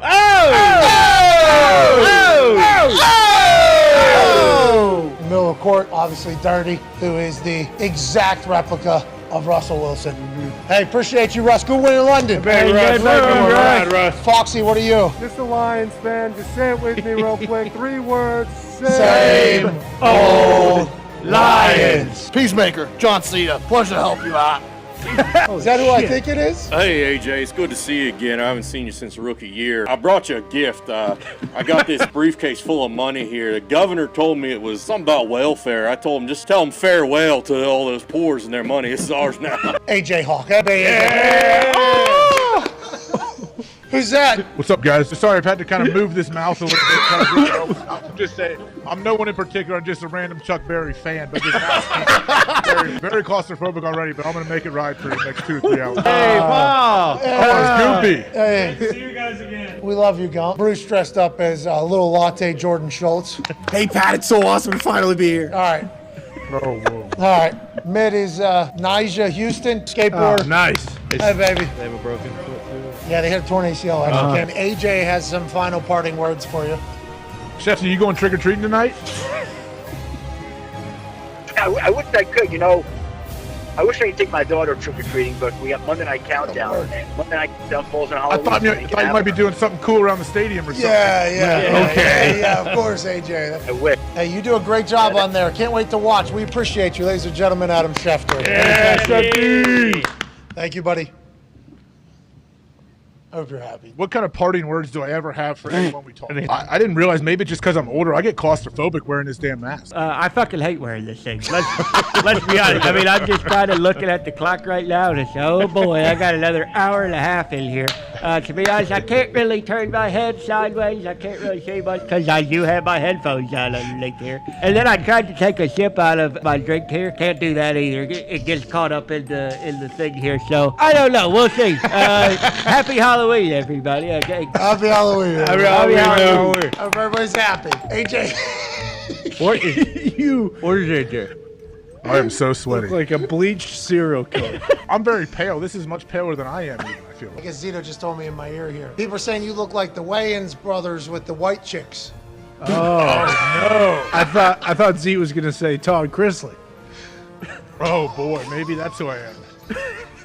When you picked that mask to be purchased, what was it? Why was it, you think? No, I was trying to go on and look up, like, legit masks. You know when, like, Chris Long was wearing a mask of, like, Edelman? They had those. I wanted something like that was really good. I mean, I paid too much money for this. It's not as nearly as realistic as it showed on the website. Oh, you don't say. You got duped, pal. Jesus Christ, it's terrible. What was the description? Like, when you bought it, what was the description? No, it didn't say it was like a specific person. It's just like, hey, this is a sweet mask that someone spent a lot of time on, I guess. And they had old man masks, but I didn't want to, step on Lou's toes. And we didn't let one bad Halloween, creep into 2 bad Halloweens. Can't do that. We're in costume. No. Show's still working. Tommy, you want to start 2nd and 14, 2nd and 15? Hell no. No. He's not here, Coach. No, he is. I am here today. Oh. Okay, thank you. No problem. Appreciate you. We need 45 you. years old. Good to see you, Tom. I haven't seen you in a while. How's everything going, Tom? Tommy. Tom, how you been? Tom, you okay at home? I understand. I respect. Where are you playing? I respect everything that's going on. Ready to go war with you, Tom. I respect everything that's going on. We ship out at 0800. Sorry about AB, Tom. Family matters to me. Listen up. Care about you guys and care about your families and your situation at home. So quit bringing that bullshit in here. Tom, you can talk to me about it. It's okay. Coach, you guys fucking Leave it at through home. a lot. Leave it at home. His kids hate him, Coach. I have the no building. Thanks. What hotel you I'm living in a at? fucking hotel. That's on you, Coach. Hotel California? We're paying Room for your service. room, and maybe that football karma will switch up on you. Okay, let's go. Todd came with the Check heat it out. today. He's going to relay ace outside. You got to cover me. You don't block me. You cover me. Let's go. Okay? Jesus Christ. Come on. Did you play some defense? Are you You're an athlete. You're You're one of the safety. athletes. You're one of the two. And then move your feet. You got man. It's three. the highest level. I'd call somebody else up here, but it's too much. Okay, so the bunch is here, right? That guy outside release. You got me man to man. Back up. Picture the Picture the nickel back here. This guy, we outside release our point man. Three's going to the flat. Yeah. Start coming to the flat. Jesus Christ. He's going to be looking like he's running around. Okay? Short week. You got to help me. You got to help Short me. week. Dead body on him. Oh, no. Come on. I'll be the running back. Running backs, Leonard, you guys, we got 3 points of pressure. You know what they are? Hell yeah. Fingertip right over the tip of the ball. Nip. 2 fingers, all right?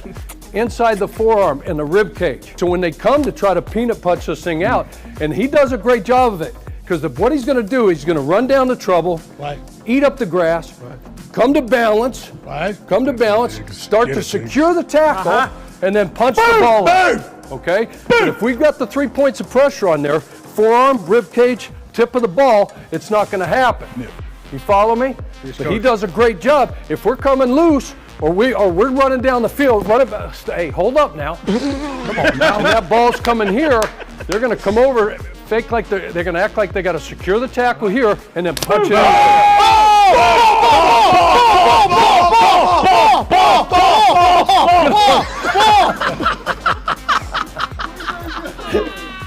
Who's got it? AJ, it's over. Love the enthusiasm, guys. Hey, Why? let's go. This show fucking stinks. And the fact that you listen, we are very, very thankful for it. AJ, never cease to amaze me with your toxicity, pal. You got a couple of these? God damn it! What the fuck are you doing? Boston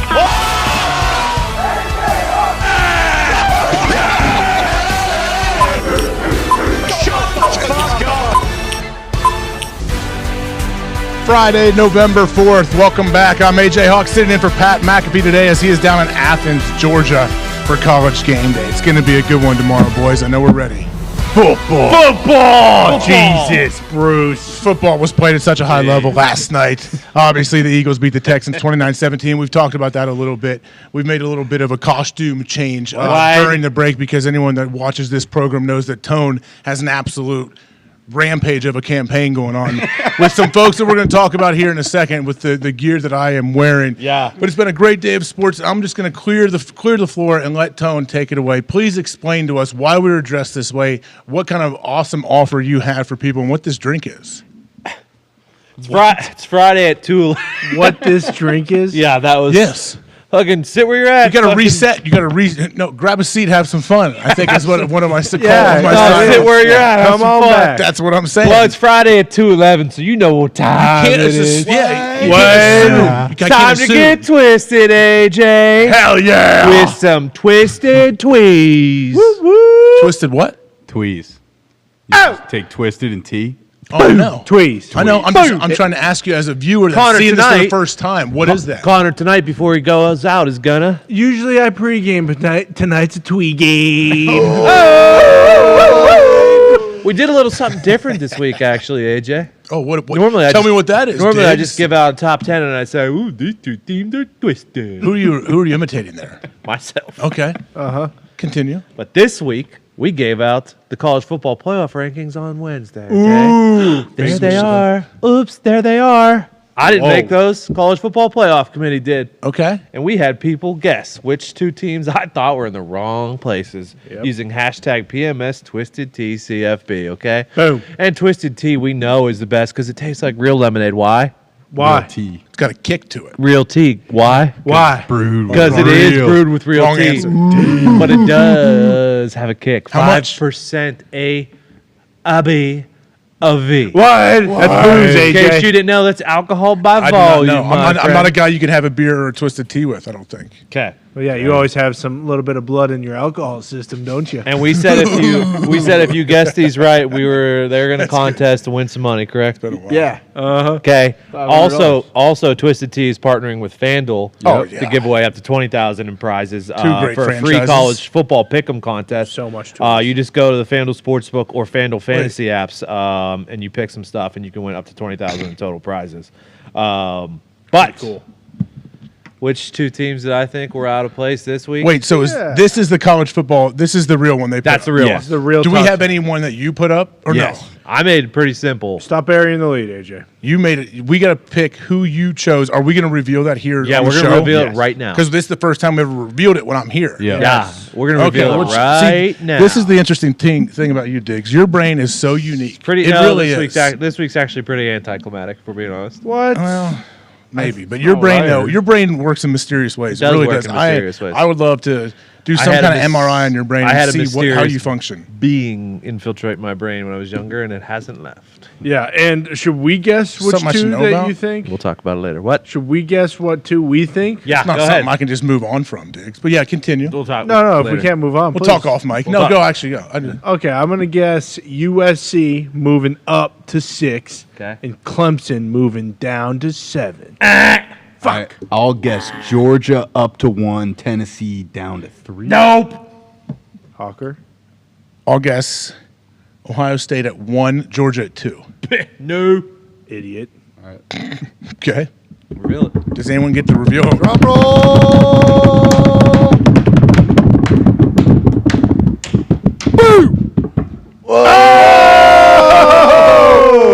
That's twisted, man. Holy That is shit. twisted. Are you 5 kidding to me? 4, 4 to 5. 4 to 5, 5 to 4. I haven't seen that move in a while. Should have known. Told you it was fucking And wild. they're both 8-0. Yeah. But look, now Michigan's in on Tone's twisted Exactly. tape. They made Sorry. the playoffs. Sorry, Guess who's- Dabo. Guess who's sitting at Seat at home the and table. playing on New Year's Day, which isn't as good as playing on New Year's Eve? Who's that? Clemson. Oh, place at the table, just like And Latimer guess in the who's program. playing Tennessee? Harbaugh and the boys. Oh, Oh, boy. man. Wait, so what year are we going to 12 teams? They don't know Yeah, they exactly haven't yet. Their determined. best guess is 2-2-4. Oh, the year 2024. Reese Yeah. Davis was on, right? He told you guys that. Reese is what a pro. But Diggs, before we check completely out of this and tie a bow on the Twisted Tea situation, what do you want him to do? What's the hashtag and They don't have what's, to do what's the anything. call to action, They as don't- they like they to don't say? have to do Bruce is anything. here. Bruce is sitting here. Bruce is- The suit is just grilling me right here. You better hit all the As talking you've points. as you've seen the video on how giveaways and stuff are done, Bruce will go check the hashtag. He'll check for people that were correct. He'll put them through the scumbag meter. And what exactly is that? I saw that in the video. The scumbag meter, just Bruce saying, this person looks okay. Well, Yeah, Well, basically. your Twitter is the baseline. Yeah. So you are Super active? No, you're the baseline of where you can't tweet like as hateful, scummish you can be. hateful things and stuff like that. You gotta Oh, be I a don't- good person. I don't tweet hateful things. Yeah. Well, There's you also know, you just should a check lot your of, like- likes tab because boy, there's some stuff in there. Is Pat blocked I you? don't know how. Yeah, that and there are a works. lot of like bots that sneak in there onto the hashtag. You don't want to send a bot $500. But then next Sure don't. next Wednesday, after Tuesday night's college football playoff Tune comes in. out again, those will be different, and I'll be like, "Whoa, that's wrong," and we'll fucking twist them up. Also, again. twist them up again. no bad words as your at. Oh, Exactly. What's a bad word though? What? Is there a list? Is this the George Carlin, like what, 7 bad words or whatever? Or do mean, we have a list? There have I been- think offensive is Yeah. probably Okay, the but better that's way. subjective too, right? There Yeah, have but been it's situations. not. Like, what if I say at poopy pants? You just want Not offensive. We've okay. had winners with One we use a poop lot. in their Boner name. garage. Boner Yeah, garage use is it. fair game. I think it's amazing, but I think some people Yeah. might be offended by that. Would derogatory work better for Yeah, you? I derogatory. think if we Hey, say that's it not on the derogatory show, towards it's me. okay. Something you could get Speech canceled into for. your hand. I'm trying to foresee like the problems we could have. Anything we Yeah. don't say. Yeah. That is where it goes. Okay. There has been situations too. I believe the New England Patriots, actually, their Twitter account fell victim to this. Someone with a very, very, very bad name as their Twitter handle won a giveaway. The computer system just kind of made it happen. I don't know how the tweet got formed, but then the Patriots tweeted out the winner and with their name on the back of a Patriots jersey. It was a very bad situation. Can't have it. Yeah. I think Brett Favre got on Cameo a couple years ago, early on when they had him read some. I think it was like some racist stuff. What? It wasn't. It was weird. I don't know how. It I worked. thought that was. He didn't know it was until I'll say after. whatever you want. $200. I think he's Hell 500. yeah. I think it's 500 for a cameo from Brett. But then you can get different levels, like a one-on-one call is more money. Yeah. Bruce, you know all about this. You're a suit. Oh yeah. What happens with the, that cameo? The commercial use ones are. What's you that know, mean? You buy it. It'll be like $4,000 probably for Brett Favre, and then you can monetize it. Yeah, I can monetize a cameo Brett Favre does for me. Yeah. Yeah, I thought you did one-on-one with Rachel Starr when she had started her Should I know what that is? Did you? What is this? Fucking my ears perked up. What is this? What am I doing? What did I do, con man? I just thought you paid for one of those one-on-ones in Cameo. Are you sure Brett didn't just kind of off the cuff say some shit like that? Because that strikes me as what Brett might do. Oh, sorry, that was a cameo. Oh, well, you know what? Chuck Liddell's had some good cameos in the past, too, I've seen. Like, there's some, you can go on their website, I think, and see what guys do. What guys and business video 10K. You can do whatever you want with that one. Holy You could smokes. You could put that up in Times Square. But no, if you want. what would be an example of a business video someone I would ask Brett to do? You would say, hey, Brett, how do I steal the most money from Oh, and poor he would people pub as your, I can? hey, how do you, okay, hey, can you promote my shoes I bought? Yeah, And he's like, hey, sweet Nikes, AJ. And Or you're Jordan Belfort. You're trying to fire up Stratton Oakmont. Yeah. Hey, we got to go rob some people. You book a 10K Some Brett of this Favre thing. video, and you have him fire up the boys about going robbing some poor people. Yes. Right. Sell me this pen, Has Jordan. anyone booked a business video for $10,000? Yeah, some people have. These Cameo people, they always I get Billy a lot of McFarland. messages from them, actually. I just don't think I'd be very good at Cameo. I'd be really bad. I think What? you'd be amazing. Trying to, like, fake enthusiasm. I couldn't do that. One of Yeah, your best but you friends don't. is the king of Cameo. Who? Kevin Malone. Brian Brian Baumgartner. Brian Baumgartner. Oh, he kills it on Cameo. He's Yeah. very good. He's an actor, though. He's a trained actor. I'm not. Yes, you are. Don't sell yourself short. Okay, You're were a any of you guys? thespian. My daughter's actually going to audition for a play. Oh, yeah. She wants to be one of the witches in Wizard of Oz because it's the only role that you No don't. way. You don't have to sing, I guess. Oh, I you're was- looking at head trumpet player at the Hamlet play right here. See, Wow. head trumpet. Do you play the trumpet? I just play the trumpet. I walked out, I blew the trumpet, I walked back in. But do you That's play the awesome. trumpet in real life? I did.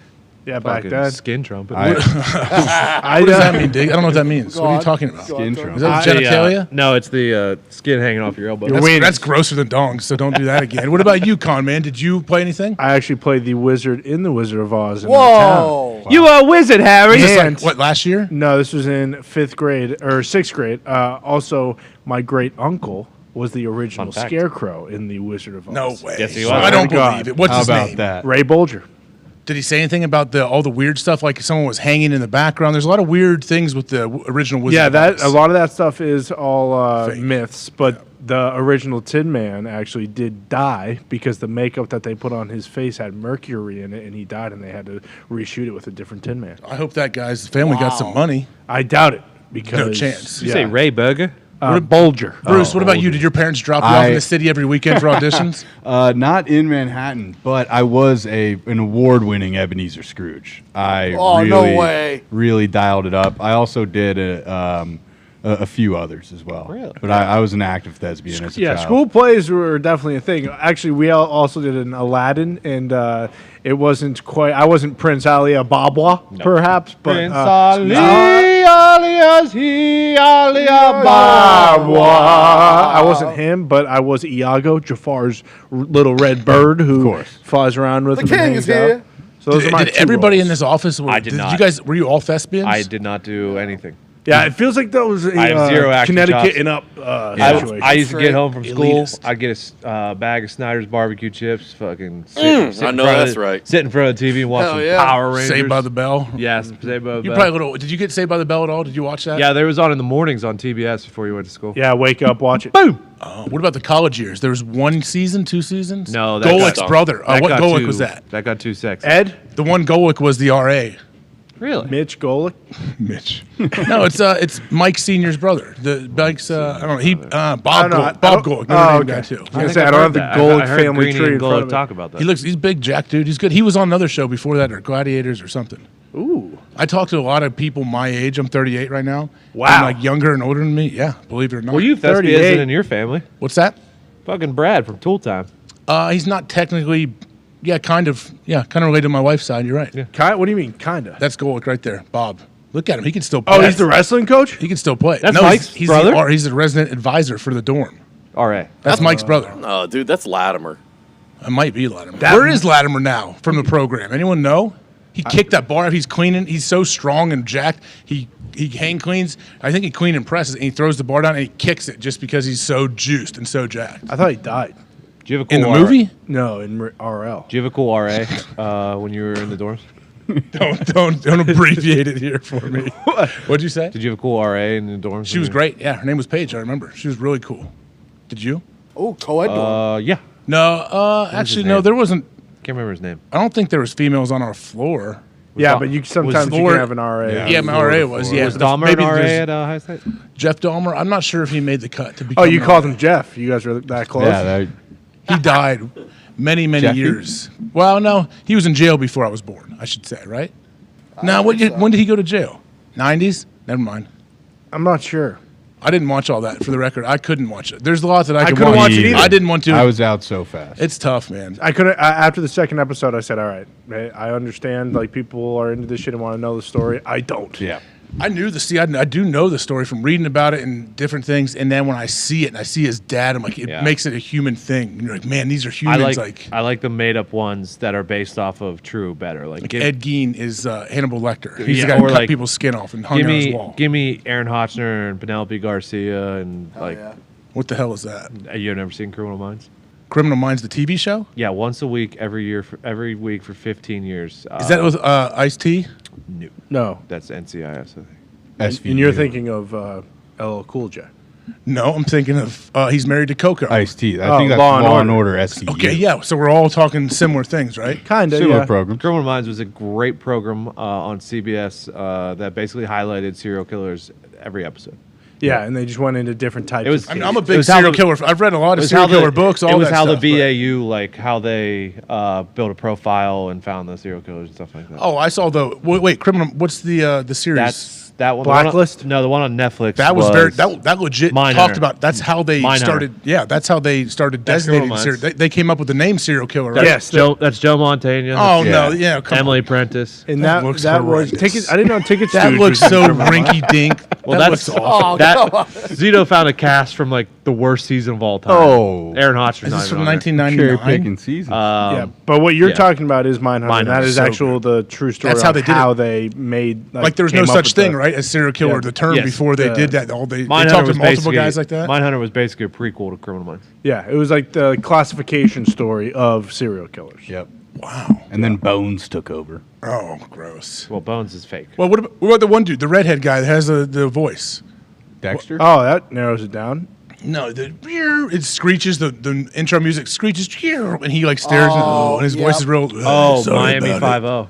No, everybody hates Chris. CSI Miami. There you go, CSI something. The redhead guy. Horatio Kane. That one stunk. No, if you watch CSI after Vegas, it is so hot in this jacket. But I am going to take keep it off. No, take it off. No, it's for the. Come on. If you watch CSI after Vegas, you were a stooge and a sellout. That guy, the guy at the top. Oh. What I did watch was the show called Las Vegas for a little bit with Josh Duhamel. Great show. Josh Duhamel and Jay Moore's ex-wife. And James Caan, rest in peace. Is he dead? I think so. Yeah, he did die, I think, like 6-10 months ago. Okay. Just in the same vein, who do you think in the NFL has the most extensive acting background? Who would be the greatest actor in the NFL? Just to tie it into football, because we love football. Vernon Davis. Active players? Oh, wait, Vernon is there. Yeah, you're right. Active or retired? Vernon's retired, and he... I mean, Terry Bradshaw. Terry was great. Terry showed his cheeks in the movie with Matt McConaughey, Failure to Launch. Failure to Clay Launch. Matthews. Clay's great. David Josh Bakhtiari. Josh Sitton. O.J. Simpson. Honestly, well, you don't want to glamorize anything about it, but OJ had a pretty good acting career, didn't he? Before everything, Hollywood Joe. Yeah. No, he actually. Who? Hollywood. Actually, Antonio Brown, is he an actor? He's considered an actor, maybe. What about Gronk? Is Gronk in any movies? He's gonna be. Gronk and Jules were in the Entourage movie. That'd actually be really good, like an animated. Because he retired to have a lucrative acting what do you mean? career, and I haven't Like just have Jules and Gronk running around as animated. It looks dogs. like on the website right here, it says Terry Bring Crews some good and writers. Jim Brown. Terry Crews was in the NFL. Terry Crews. Oh yeah, Terry Crews played for the That was Sting. Packers, I believe, for a minute. Or no, Edgar Bennett, the running back coach, when I was in Green Bay, was a great running back for the Packers. He told me he plays it. Man, I played with him. I don't know if he was in Green Bay or whatever for a little while. He's a very legitimate actor. Brent Terry Musburger was Crews awesome is in The Waterboy. shredded. And Who? Jim Brown was Brent in, Musburger was awesome. Dan in The Patrick's Waterboy. always in a lot of the Sandler movies. I don't think he was in the NFL. Yeah, but might have been. Yeah, he was. Yeah, true. people were saying Bosworth as well. Oh yeah, he's a good actor. He still does the Dr. Pepper commercials, right? Didn't Danny DeVito return kicks for the Packers? Like maybe the late '70s he did. That's what I thought. I thought I did see something about that. Because he could fly. I thought right? now that I'm thinking, if I take He's myself blowing back, up. I was there 9 years. I was walking. There was one hallway where you're right. That was Danny DeVito on one of the rosters. Yeah. They had all the team pictures. Yeah, he ran like a 4.2. Yeah, Yeah, his pulling little, guard. like Yeah. he's so quick. Like He was sudden. He's Tyreek Hill before Tyreek Hill. Ball You're exactly right, Don. I mean, with the shorter hair. Talking You're right. about getting in a phone booth with a guy. People who were trying to come down on Danny DeVito had no idea what they were Can getting. you imagine if he lowered that cranium? Good luck. Good night. Yeah, you're done. See ya. CT City. Shot out of a Bye. cannon. What? Bye-bye. Diggs, is Plum Stangs in the playoffs? You can direct those to me. Yes, they Roll Stangs, are. right? And the Stangs have a big game tonight, and a lot of the boys are nervous, but it does seem as though Roll Stangs Roll will continue to march on to that state championship. Who we playing? Who cares? Doesn't matter, right? Nameless. Doesn't matter. Gray Gray faces, face. as Exactly. Mike Tomlin That's says. right. I don't have to know who we're playing because all we have to know is when that whistle blows and that ball is kicked, we're in the zone, and we do what we need to do because it's not about the other team, it's about us. Brooke Pryor said earlier on ESPN, the biggest threat to the Eagles is the Eagles. It's the same exact thing with Plum. Biggest threat to Plum football is Plum football. You're right. We play our game, we win our game. How do you handle success? Bottom line. You know when Chuck came in? So Chuck came in and gave his talk as Sirianni. Yep. That was a very accurate Monday morning talk after your team just became 7-0. Remember the first thing he said? He came in and was pissed off a little bit and started saying all the little things. We got guys leaving their lockers a mess. We got tape rolls out and guys don't care and they're treating people making their breakfast bad. Candy wrappers. That was people. I don't know if people thought so or not, but I was like, this is exactly what happens when you're winning games. Like the coaches have to there's some weird feeling where it's like, man, things are good. I don't want to ruin this. Let's not just we got to find a way to make sure we're paying attention to all the little things, attention to detail. I didn't get it in the moment at times. I was like, what do we talk? Yeah, I always clean up all my stuff. Why are we worried about the little stuff? And now I get it. Maybe I'm older. I got it a little bit as I was playing older where I'm like, well, yeah. I can't say, hey, we lost the game because this guy didn't throw away his tape on Thursday or we had multiple guys that left the locker room dirty. But if we were just starting to slip on everything, it's the whole saying, how you do anything is how you do everything. And I'm a total believer in that. And coaches will, when you're playing a game like that where you're supposed to blow them out too, if you're the Philadelphia Eagles, playing the Houston Texans in prime time, coaches are so nervous all week, scared to death, and wanting to make sure, hey, let's not have something that derails this whole season. So I thought it was awesome by Chuck to come in and do that and hit those little things because when you're on a winning team, coaches almost have to find stuff to criticize. It probably happened. Did that happen to you guys when you were 15-1? Was that actually kind of the spiel that you would get when you guys were going into a game week or anything? Coaches hate a messy locker room. Oh, and I get it now. Green Bay does things, but I was lucky. Green Bay, even our lockers look a certain way. Your laundry bag hangs on this side. Your long sleeve shirt hangs here. At the end of every practice too, Red Batty, the whole crew there, T-Bone, all these guys that have been there forever. Tim? The heart. Yeah. T-Bone. T-Bone, yeah. Oh, T-Bone. I thought you said T-Bow. T-Bone. No, T-Bone to call them. And these guys have been there. They are the backbone of the organization, of the franchise. Been there forever. And they will go and if you walked into the Packers locker room, it'll never – even right after practice, it might be a little bit disheveled, nothing compared to any locker room you've ever seen. I remember when I would watch other guys do interviews, and they'd have hangers with all their clothes and shirts and stuff, all their extra clothes. They're like, that'd be amazing. You don't have that. Everything looks right. And I think early on I was like, I don't know, maybe this is a little bit of overkill. And then I loved it. And then I was like, no, man, keep your locker clean. This is what we should do. In your time there, did someone ever get traded in and it wasn't a part of that culture yet? Oh yeah, when guys would come in, you would have to. Period. He'd be like, wait, because you can't you don't wear your hat backwards at practice. You didn't. Then you tucked in your shirt shirts long. You didn't have real long shirts coming out underneath your practice jersey. Everyone kind of looked uniform. And at first I'm like, okay, I don't know. This seems like a bit much. And then I got it, and I was like, yeah, I get it. This is just what we do. It's just. And it almost, though, you feel like an old stooge when you try to explain it to kids or to people. But I'm like, no, you're not going to lose. We didn't lose the game because you came out to practice and you spatted your cleats, and you normally don't spat your cleats. But, little things do add up. You're doing things now that are against our normal routine, and we're letting the small things kind of slip. And you do let the small things slip when you're doing well, when you're winning. And it takes a coach that is motivated as hell every day to be okay, I got to keep driving it home and let these guys know that if we even think about taking our foot off the gas, we are screwed. And that's what Bill Belichick's done for 100 years now. Yeah, exactly. How big of a difference was it in Cincinnati or even Atlanta? Because you were with Atlanta for just a little bit? Yeah, for a month. Were those much more lackadaisical type franchises? It was different, definitely a lot different. I went to Cincinnati. I was there for a full year. and I loved every second of it. But it was very different from Green Bay, just on how they operated, how everything and since front office is structured. You can just leave your stuff wherever, and the cockroaches will pick up after you. No, see, that's the thing. The players take. Marvin is one of those guys too. Like Marvin would make sure, like Marvin would walk through and pick up. Like Marvin would always. Marvin is like a father figure to so many players, man. Like I give that dude a lot of credit. Like he has a personal connection with players, and I could text him, he'll get right back to me now, and I was only there a year. Like, I love that dude. Didn't the owners say, like, hey, we can't afford janitors, so Marvin, even though you're the head coach, you're going to also have to clean the locker room and do the dishes and all that stuff, too? Unfortunately, I think you're exaggerating a bit, but maybe there might be shreds of truth to some things that have happened back before I got there. I got to Cincinnati at the right time. You talked to, remember Carson Palmer was on our show saying they were eating hot dogs that were cooked in like a bucket that was used to like mop the floor the day before or something. Yeah, he actually said that. Something like that. An exaggeration. That was not the experience I had in Cincy. I got there at a great time. They renovated the weight room, the what do you call it? The lunch? No, the cafeteria. The cafeteria. Actually, no. Mike Brown called it the restaurant, the team restaurant. That's why I loved it. Yeah, but that's cafeteria. It's kind of weird though too, because not many restaurants serve microwavable food, and that's what they were doing. Like I said, I got there at a great time. They didn't have that. They had guys cooking your food every day. It was amazing. But it was definitely different. I would say one of the biggest differences in Cincy from Green Bay was the access that the media had. Like in Green Bay, it's real okay. Open locker room for 30 minutes or 20 minutes, whatever it is.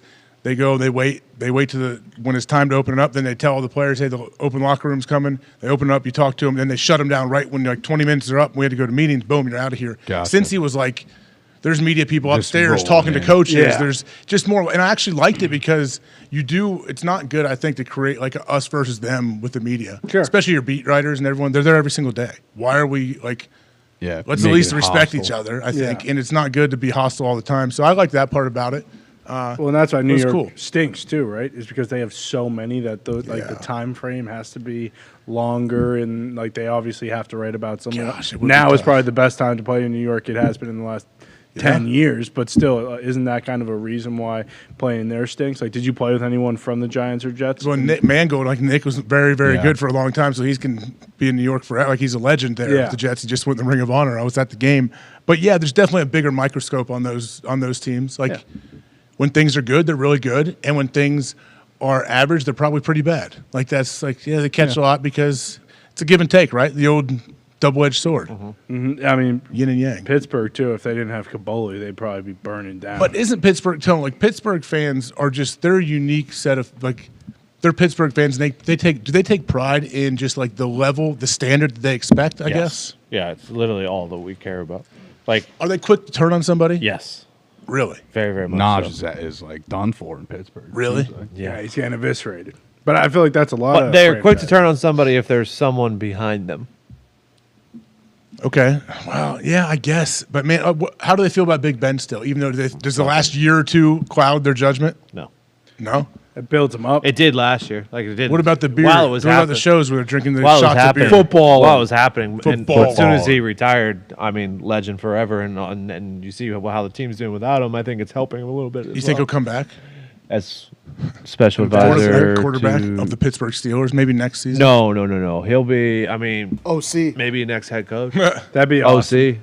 OC. Also with Big Ben, too. Like, I feel like Brady kind of screwed everybody up on, like, the perception of, like, Super Bowls and greatness. Like, winning 2 Super Bowls and being on a team. Going to another one? That never, going to another one. Never never had a losing season. Like, I feel like Big Ben doesn't get any respect at all because of Tom Brady. Fucking Brady, yeah. Like, Tom kind of clouds everybody's judgment. Everybody. Tom has 7 rings, right? Yeah. That's every time I say it, it's nuts to think about how much has to go right to win the Super Bowl and how like just every single thing. But he's clouded our judgment with everyone. Like, oh well, why doesn't Patrick Mahomes have 5 rings by now? Because he's 25 years old. Yeah, when you think about Mahomes too, it's like, oh well, he only has 1 ring. But at the same time, every single year he's been a starter in the league, they've gone to the AFC Championship. But like you don't think about that shit because, well, Tom Brady won, 3 Super Bowls in his first 5 years, and then obviously the way it finished in New England too, they went to the AFC Championship like 8 or 9 straight years. So like you don't think about the other types of, achievements and awards. And I shit on Indianapolis for having that banner, but it's still a massive deal. And like Big Ben, he led them to a bunch of different AFC championships. But because of Brady, there's just this strict, hey, if you don't have the Super Bowls, then everything else you do just doesn't matter whatsoever. And we ask what's wrong with him. Like, what's wrong with this? What's wrong with this guy that he only has one ring?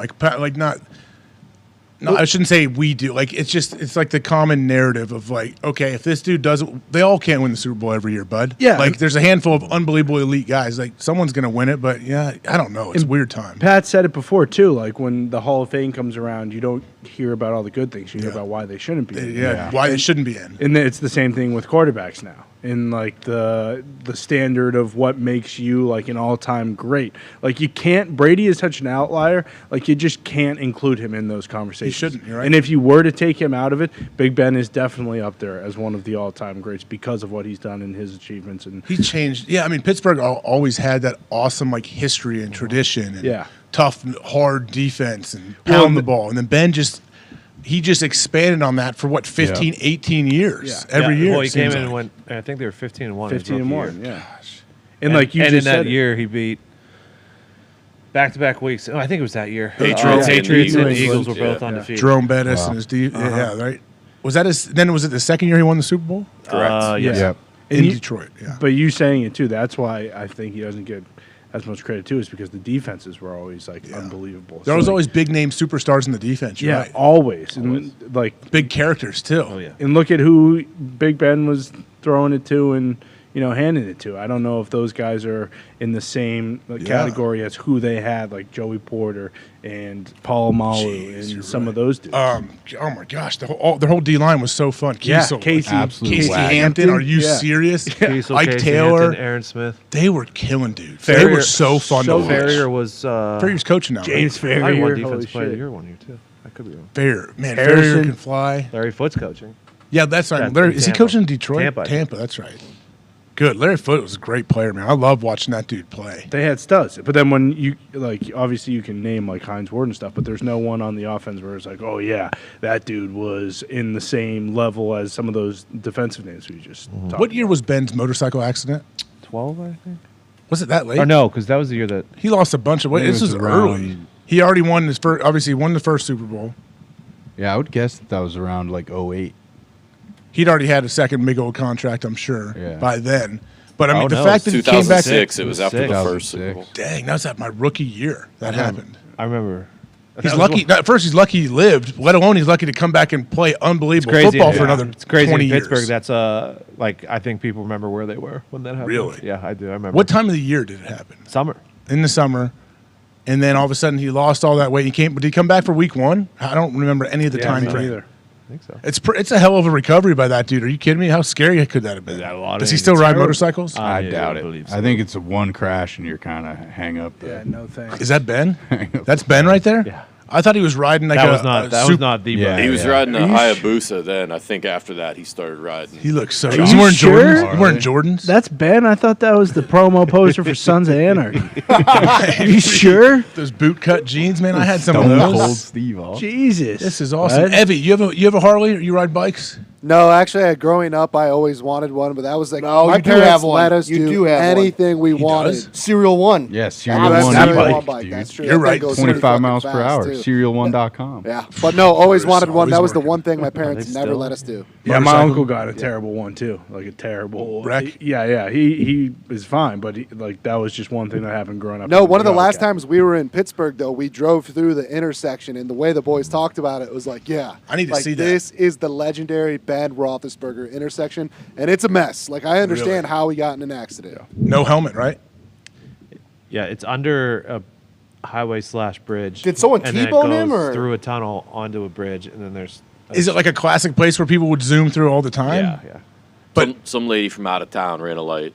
That's legit. I'm not just making it. She was like from Connecticut or something. Of course, shocker. She had to think she killed him. Right? Like, how horrifying would that be if you did that? Especially how horrible it would be when you walk up to the person and realize, oh my God, I just killed Big Ben. Is this Ben? This is Ben Roethlisberger. What do you do? I'm not going to make it out of this fucking city. I need to leave right now. What would you do? Oh, shit. That's a bad accident. So she pulled out and he T-boned her right, bam, he blasted her. So she didn't took him off. Dang, so did he fly over the top of the car? People don't talk about it. Big Ben did some damage.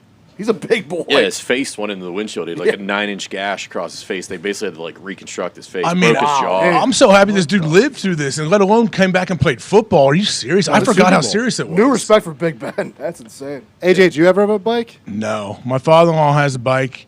He's gotten like he got Chopper? in a wreck. Yeah, Chopper got in a wreck. Chopper have a chopper? Chopper does have a chopper. His first month he had it, had to lay that sucker down and ride into the woods. He was coming up, always do. and there was like a hill, like a little bit of a hill, you know, where you can't see directly over it. Yeah. And some dude had stopped their car on the other side of that, and he saw it right the last second. He's like, I put that thing on the ground, I rode it right into the woods, and he had nasty road rash. Then he, all of a sudden, later on, he had a surgery where he had to get his whole like foot, like a rod put in his foot and all this, and he had told us that he fell off some scaffolding on one of his projects, one of the houses he was building. Little did we find out a couple months later, nope, that was another motorcycle wreck that he was trying to hide from people. And then he had one other time, I think he had to lay it down, had some nasty road rash, but he's still riding. Got him a helmet. We bought him a helmet and a pair of leather gloves, kind of like what Nick is wearing, about 2 years ago. And my wife's like, here you go, Dad. I got you this helmet. He's like, oh, thanks, guys. And he strapped it to the bungee right behind him and then just revved it up. And then never wore it. We've never seen it again. So, yeah, that's just where Does he he wear is. chaps? Oh, no. No chaps. He's No leather. 73, 74 years Raw old dogging soon. Wow, that's Yeah. crazy. I don't know. I might go out. There's some like country roads I could go out to, but I don't trust anybody else. Yeah, That's you've the had thing. that. I mean, you've had that red truck since 1999 when they made it. So Thing's sweet. There's no point for you to have. a Imagine with motorcycle. Bill. I parked next to team you, Bruce. trucks. You're in the blue one, right? Yeah. I Hell backed yeah. in right next Excuse to me, Bruce. it's Brian Dayball blue. It's not blue. Yeah. Oh, my bad. Come on. Wait, Bruce, this is after you T-boned somebody. You rear-ended someone? They made you upset and you just gassed it, I heard? This guy said the Giants suck! And then It has been alleged that I may have rear-ended a tow truck with my old car, yeah. It's being alleged. I believe happened. it came from your mouth the last time, a couple weeks ago when I was here. Yeah. It was a red light, and I just kind of did that thing where you just like start rolling forward a little bit. You just rolled into him? I just rolled right into him. Was it bad? Yeah, it just like kind of punctured the front. So at first I was like, oh, whatever. Did you get out and yell at the dude and try to fight him? No. What the fuck? No, so Come on. He got out and was motherfucking me walking.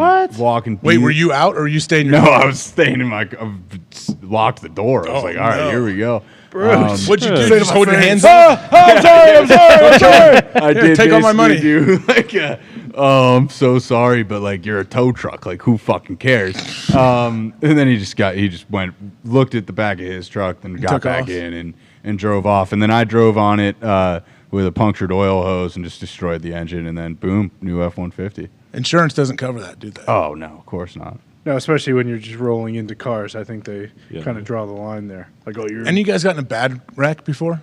Oh yeah. It's scary. I've got like rear-ended back in the day in high school and it wasn't even fast. And I was like, geez, that felt pretty impactful. Yeah, I've been stopped on the highway and been hit from behind. What? Yeah, like During a police? pulled up. No, like pulled up to like traffic, and the person behind us had no idea, and they hit us going like 40. It was nuts. Did it smash all the cars? Oh yeah, our car. You guys all right? The car I was, yeah. The car. I mean, who knows? the car I was in got like smushed to the car in front of us. Their trunk was all messed up, and then the car in front of them had like a broken taillight. So it was literally like a transfer of. I can see that. of the I've almost crash. done that, where all of a sudden you come up and you realize, oh no, there's cars stopped for 10 miles in front of me, and you're just flying. Yeah, still. no, exactly. And then the person didn't realize we had Taco Bell in the car. My quesadilla did survive. Wow. So I got Baja Blast all over. Post crash T-Bell? It was awesome. Yeah, post crash T-Bell. My Crunchwrap Supreme was destroyed, but the quesarito that I had. Prime condition, ate it. It was fantastic. T-Bell and a cig after a crash is going exactly. On the It side felt of the amazing. highway? Yeah. You sit on the side of the highway just munching on your That Taco one, Bell? that cig was up there with some of the best I've ever had with, morning cig and shower cig and stuff like that. Shower cig. Yeah. Is that like shower beers? Kind of, yeah. Similar? Yeah. But then, cigs though, like I thought about this when I saw Michael Jordan in that awesome, the Last Dance situation. Yeah. There's not a situation where Michael Jordan's not going to smoke a cigar. Correct. Pretty sure. Correct, yeah. Where like, he was driving to a Anywhere. game with Ahmad Rashad in his suit, in his Range Rover, just smoking cigars. And so my first thought is like, okay, I don't know, like when I'm smoking cigars on the show, I have to vacuum up ashes 40 times a show. Like I'm always dropping. Michael Jordan must be the cleanest cigar smoker of all time because in the documentary he's sitting there smoking. I never see any. I just wonder if there's any mess, any holes in his shirts, in his like The furniture usually has holes if you drop ash. I don't get how he does. There's a rumor in Chicago he only ashes once, and it's when he's done.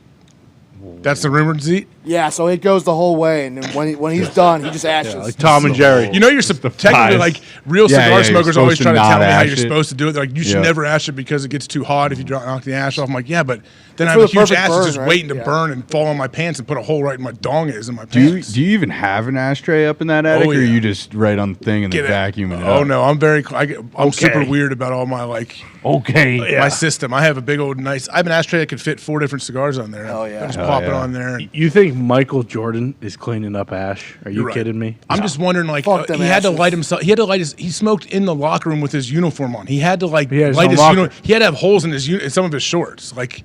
I'm just thinking logistics here. And first off, how does it still happen to you though? Yes, really. But I'm real sloppy. I poke my cigars all the time because I like to have a good hard pull out of it. Yep. So I poke it with a golf tee a lot. And then I have a poker that's real skinny. See, like this, he's in the locker room just warming up that's his like back. a picture perfect cigar. I mean, he has a perfect ash right there, and he always looks like he has the perfect ash, and it's always even. It's really hard to keep it even the whole time. The ones he smokes in the Last Dance too are like this long. They're probably like $100 a cigar. Yeah, they're probably ridiculous. That's what you're paying though. Never. Oh, I don't like those. I don't like. I'm like mine are on the cheaper end, just the lighter wrapper.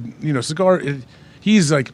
That's for guys that are dudes. I'm not a dude like that. He's a dude. I can't do that. I thought you had a sweet Not cigars. AJ Hawk deal for cigars, Ohio State cigar deal. No, nothing with Ohio State. They don't really like that whole. I would. You know what? I'm open. I would do something with cigars. I'd like to figure that out someday. What's the kind you like? A nice light Connecticut wrapper. Thing, yeah? Connecticut wrapper, medium to mild. That's all I care about. Yeah. I have like 4 or 5. I buy boxes of those. Bam. So you've asked Bruce 50 to 100 questions, and he's the guy from Connecticut, and you didn't ask him one thing about Connecticut cigars. Huh? I don't know if they actually do. It's not Connecticut cigars, is it? Those CLE ones. Those are good.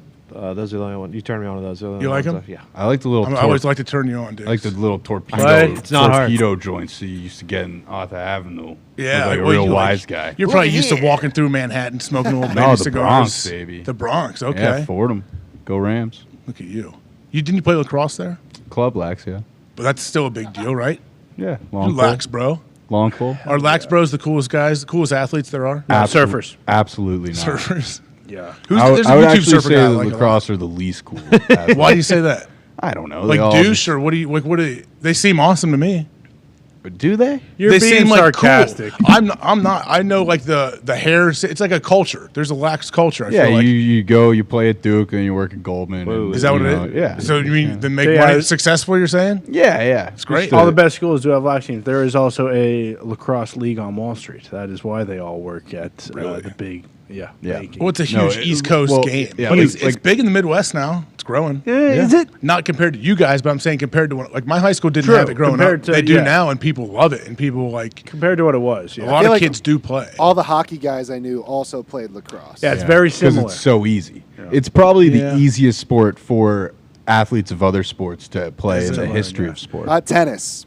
I'd say tennis is the easiest to pick up. I don't know. The thing with lacrosse is like if you're an athlete, there are so many different positions you can play. So like if you're fast, you can learn how to throw with because typically you got to play with both hands. But if you're fast and you're strong, you can learn how to play with one hand in a month, and then you can be good at the sport. And then if you can't, if you're just fast and strong and you can't figure it out, they will just put a pole. Yeah, they'll put a pole in your hand, or they'll give you a short stick, and you'll be a short stick D midi, and it's just okay. Stay in front of the guy you're on. Yeah. That's it. That's it. Yep. See, I've never played. Never watched. Great sport. If you did, you would have been the best. I'd want to go score. What's the score called? I want to score goals. Attack. Yeah, attack. I want to play that. So by hearing this right now, this pitch, would you let your kids play this sport? We've been trying to get my 9-year-old to switch from baseball because baseball is very slow moving. Baseball stinks, but in lacrosse is much faster. Just on the chimney. Just fire that thing. Wall ball. Yep. Yeah, see, we're getting deep into baseball already, unfortunately. But I agree. I want all my kids, I want them all to try lacrosse. My younger two, I think, we'll see. We'll see what happens. It's a great physical sport, too. You're running the whole time. You run like you're a soccer player, but it's still physical. Like you can hit people. It's a little less, yeah. Girls don't. Girls have different rules, I know that. Girls lacrosse Girls is big, lax too. is actually kind of better than Real, guys why? lax. I don't know. They can't check each other as much. So and they have a shorter wax off. That sounds stupid. It's like you can't. There's no contact. It's more skill based than just kind of like running into which is the like ground ball. Women's tennis is more skill based, and men's tennis is like, hey, we're just going to ace each other every serve, right? I don't know. Doesn't that happen a lot? Yeah, but I think I don't there's know a good shit about degree. tennis. I think there's a good I know degree that's not of true. strategy in both women's and men's tennis. Oh, of course there is, but I'm saying a lot of the men, it's like, okay, ace, okay, here, can't return my serve. Yeah. Not many volleys. Yeah, I mean, the big service guys for sure. Did you watch any McEnroe? When he was playing tennis in the 70s? Go back, watch the What about old him? games. I mean, they were unbelievable. Do you not see Shia LaBeouf as McEnroe in the HBO movie? I actually missed that. How'd he 7 do? days. Shia Unbelievable. LaBeouf is one of my favorite actors. Yeah, he's awesome. Really? Yeah, the movie is incredible. Didn't he? I heard he had a brief stint with the Chiefs. Shia, Yeah. like a punt returner. Yeah, he did. He played a little bit. He had a lot of Danny DeVito in him, is what the team said. Yeah, They said he might be the next Danny DeVito in the NFL. Because Shia LaBeouf also 4.3 speed. Oh my goodness! Yeah, there he is. Look at he's playing against he is McEnroe. Borg against Borg. Yeah, is Borg in jail? One of them's in jail. But I don't think One of the Borg's in old jail. like German tennis players is in jail. What is it? Diggs, you looking that up? Yeah. Not Bjorn Old Borg. tennis. Borg is like still. I think tax stuff. I think Borg was at the Federer thing.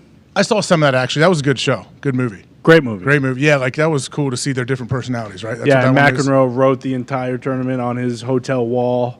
Oh, you're right. He Okay, did I that didn't see entire- all of it. Boris Becker. Boris Becker, my bad. Is he in jail right now? 2.5 years in prison for bankruptcy Oh, offenses. 2.5's nothing. He'll be out for his dotted graduation. Boris. Bankruptcy what? Offenses. What does that mean, Bruce? You're the legal guy here. Probably fraud. He was trying to Probably filed for He bankruptcy. filed bankruptcy, but he kept $3 mil Yeah. aside Hid somewhere. a He bunch tucked it of away. his money, yeah. I knew a guy getting divorced, and so he went to the ATM every day and took out the max he could take out was $300, and he took out $300 every day for like as long as he could, and he thought that was going to really help when it came to splitting up the assets. Didn't work. And I mean, how many days did he do it first? And also, guess what? There's a trail of that. They can look at it when they're doing your financials. They're like, okay, well, this dude, we see him take $300 out a day. He thought he was sly. No, dude, it's all cash. Yeah, exactly. Yeah, what did Favre do then when they got all the money? Still married. I was going to Still say, married. Tom's bank limit's only $300 a day. Yeah, what the hell? You guys, honestly, we better not run into some of these people in the wild. They're going to fight you. That'd Fight be all awesome. of us. Fight all of us. That's kind of something that I've thought about and have kind of you invited. want Ron the Rivera idea. to fight you on camera? I think that would be hilarious. If he just beat your ass. Not even beat my ass, just one punch, knockout, boom, I'm asleep. That would be an unbelievable clip. Could you? I mean, if we took our phones out after the show and saw Ron Rivera one punching somebody, unbelievable video. Who cares what happens? Yeah, you're right. And if it was me, so be it. I'm okay. And if I don't have too many like lasting symptoms like that would mess up the rest of my life up, Exactly. I might be willing to have that as well. If only like a guy like Ron Rivera, not some slappy. If I don't get like seriously hurt, then yeah. Have some. I'll be there to catch you, so your head doesn't dong the head and you die. Because that's usually how you die, right? Yeah, exactly. Trust fall. It's like a trust fall. Like in $1 Million Baby. She falls, breaks her neck. Can't have anything like that. Yeah, it's a good movie. Great. She won awards for that. Hillary Swank. Oh yeah. All of them. Wasn't she like the Karate Kid girl too in Karate Kid 5? That was Hillary Swank, I believe. She was Was she she was the trained. Black Swan? No, that is Natalie Portman. Hillary Swank was Did you Freedom watch Writers the Black teacher. Swan? Huh? Did you see that movie? I did not. Did you watch Karate Kid 5? No, but I saw. I think Hillary Swank was like the mom, the Daniel Russo or whatever character. So boom, there we go. The next. She's young. Man, how young is she? Yeah, so have I. I did watch this actually, Nick. I bet you did too. I think Not I a have as chance. well. Yeah. I definitely dropped off. Look at after that 2. form up there. I Yeah, mean, this but has I'm been also on- trained in martial arts. You guys have seen Yeah, videos. of course. So, Oh, you yeah. know, This this is- kind of right next to my Pot heart. it up, Zeke. Yeah, this has been on ABC Family. Yeah, that's been on Mr. Miyagi. He's R.I.P. That guy. He passed away, right? Love you. Is there any new movies coming out ever? Yeah, bunch of them. There's just Black new- Adam was so good. Oh, I thought about taking my And kids to that. Young Rock tonight. Don't forget. Black Panther's in a couple weeks, right? Black Also, Panther next Avatar, week. right? When's Avatar coming back? Avatar, end of December. I didn't watch the preview. Is it good? It's so good. Yeah, it looks awesome. It looks awesome. Okay. It's everything There- we've been waiting for. I'm excited. There is a new movie on Netflix that people are saying might win Best Picture. All What? Quiet The on one the about the Western Liberty Front. University Oh, yeah. guys? No, The all, documentary? all Quiet on the about- Western Front is about World War II. Yeah. Love war movies. Is it 2? Yes. 1, I think. It's 1? Yeah, I think okay. it's 1. I think I I saw wasn't the sure which thumbnail. one it was. It is actually good? Okay, good. I heard wanna it's see it. unbelievable. I was confused the whole time of which World War we were doing here. I saw the thumbnail. Okay, I'm glad to hear I heard it's it was good. it looks Want 'em kind of both. like yeah. No big deal. Hell yeah. Undefeated. Sorry about it. Back to back, right? Cinematography. Isn't that the shirt you wear on 4th of July? I have. Undefeated in World Wars. It was WW1. Hawk, I'm surprised you didn't read the book. No. I did not. It looks on. Yeah, I've heard it's very, very. The good. shots are just So it's just a Netflix movie. It wasn't any. No, yeah, theaters? just a Netflix movie. How do they make that decision now? If you're going to do both, if you're going to go like theaters for 2 months and then come to Netflix like a month later, how's that work? It's in German, isn't it? Yeah, a lot subtitles. So maybe it was like an international. Netflix has. I mean, they've won. They've already won Best Picture for one of the movies they've made. I think some of them should just come out on Netflix in the theaters the same day. Roma. Like I think they. I guess you got to wait. I think they just went to that TIFF film festival up there, saw it, bought it, brought it back. The point of it being on Netflix is that you don't go to the theater. I know. Yeah, that's like why. But what if I want to go to the theater? Well, then you're not watching a movie made for Netflix. Yeah, Yeah, you watch I, something else. I get it, but like I do know it is still. Maybe I'm old, but it still feels like the movie is bigger if it's in the theaters at least. Oh, first. for sure. Yeah, it needs to. Like Top Gun. If you were streamed, if it was only Well, that's streaming, TC. That's way different. well, it That's still would have way been different. hugely successful. But I think that's one where I'd be like the actors, like, hey, I think you need to see this in the theater. Yeah, another one. Have you seen 1917? No, It's another war movie. Is that the one that's supposed to be one continuous shot? Yes, it's I two, have seen it's that. two shots. Yeah, and that movie That is another one. That's that you scary. have It's a to- scary movie. I have seen that Unbelievable. actually. Now you say that, I remember it. It wasn't what I expected. No, not at all. It was a lot darker than I thought it would be. Not much dialogue. I feel like war movies specifically are very. You need to be in the theater, like Dunkirk. Yeah, that used movie. to be true, but now everybody has 80-inch TVs and home surround sound True. systems. So. I mean, big TVs definitely help, but like when Something about the lay down seats in the theater, like I get it. And also, it's like anything when you got to remove anything's cool. Like when you remove yourself from your normal everyday habit. Yeah, to Nick's point, like something novel, something new. Yeah, if I'll only see a movie now in like IMAX. Like if I'm going to go to the theater, I'm not just going to go see it in a movie theater. Like I'm going to see it in. And plus, there's milkshake buttons now. Like I could black Really? out at my house, but I enjoy blacking out at a bar better. Exactly. And then it's a great point. Having someone shuffle you into a car and then you wake up the next day, right? Exactly. Yeah. That is, you know what? That's a good point. Thank you. It's fun to drink at home, but you'd rather be blacked out face down in a bar with your buds. Exactly. Obviously responsible since we're wearing all these shirts. Well, yeah, you're walking home. Or no, you're going to walk home, or I mean, obviously you set up a ride. You don't have your car. Doesn't it amaze you sometimes when people don't think at all about getting home from an event when they know they're going to a party to get blacked out with their friends or some kind of Super Bowl party, whatever, and they drive there? I'm like, why is your car? You knew you brought 2 cases of beer and you said I'm drinking this one in the first half. Yeah. Why did you drive here? Well, don't you have to replace Bob's keys with toy keys because that's what he always does? So you bring plastic ones to every party. you See, go no, to? but Bob's smart. He's a planner. He's always he his ride. Like Yeah. he'll get a ride there. Like I don't in this time. No, leave your car. Yeah, Get a exactly. ride. Figure something out. Yeah. I don't know. It's tough. Yeah, be I safe. get it. Don't be a dipshit. It just doesn't. It makes no sense, does it? Got to be safe out there. I was always scared to death of DUIs, so I never. I don't know Smart. why it was when I was a kid. So I never got my license. Still haven't got it. Nope. When did you get your license? When I was 28. Did you grow up in Manhattan? Nope. For real? When did you get your license? You were like 19. Yes, I was like. So 18 what or was the 19. delay? 'Cause 16, correct? Where you grew up is where you could technically get it. Yeah, I didn't want to do driver's ed. Didn't really want to drive, to be honest. I was a big time Shoelace Express guy. I always took it, and so it never let me down. And I decided I don't have to drive. And when I turned 18, I was like, "Fuck it, I need an ID for shit." So then I went, got my Took the classes and all that? No. Just all you have to do is take the permit test. Yeah. Oh, that's nice. And I played enough Grand Theft Auto. I knew how to drive. So, well, how'd you get to school? I went for the private school or the public school. Any of them. Public school, I just got rides with a couple of my buddies. Same with private school, actually, because the kid. But you're always having to like hitch rides from dudes. Yeah, only to school. Any other time, I just drove without a license. No. See you there, and I'll just find a way. Oh, okay. Well, good. You're a survivor then. Yeah, exactly. Still, though, I know I got my license the day I turned 16. The second I could. So juiced. My brother's 2 years older than me. When he got his license, was a huge day for us. Yeah. Like that was awesome. Diggs, you get your license when you were 24? No, I got it the day I turned 16 and a half or 17. The first day you could. 16 and a half, yeah. 16 and a half, is that the rule? You get your permit at 16, and then you have to have it for 6 months, and then you can take your driver's test. There's weird rules now that I think are good. Like when you first get your license, you can't drive after 10 p.m. or something. You can't. Yeah. You can only have like a family member, a brother or sister in the car, right? Yep. Those are good rules. How do you guys know these rules? Because we just did it. Yeah. Well, actually, no, that's a lot longer than we think it was. We're not This 38. has been going on for a while? Yeah. I actually cheated. When on I that. was around there, What'd you cheat on, Bruce? The driver's test. How? You know, you do like a back end Here's park. $50.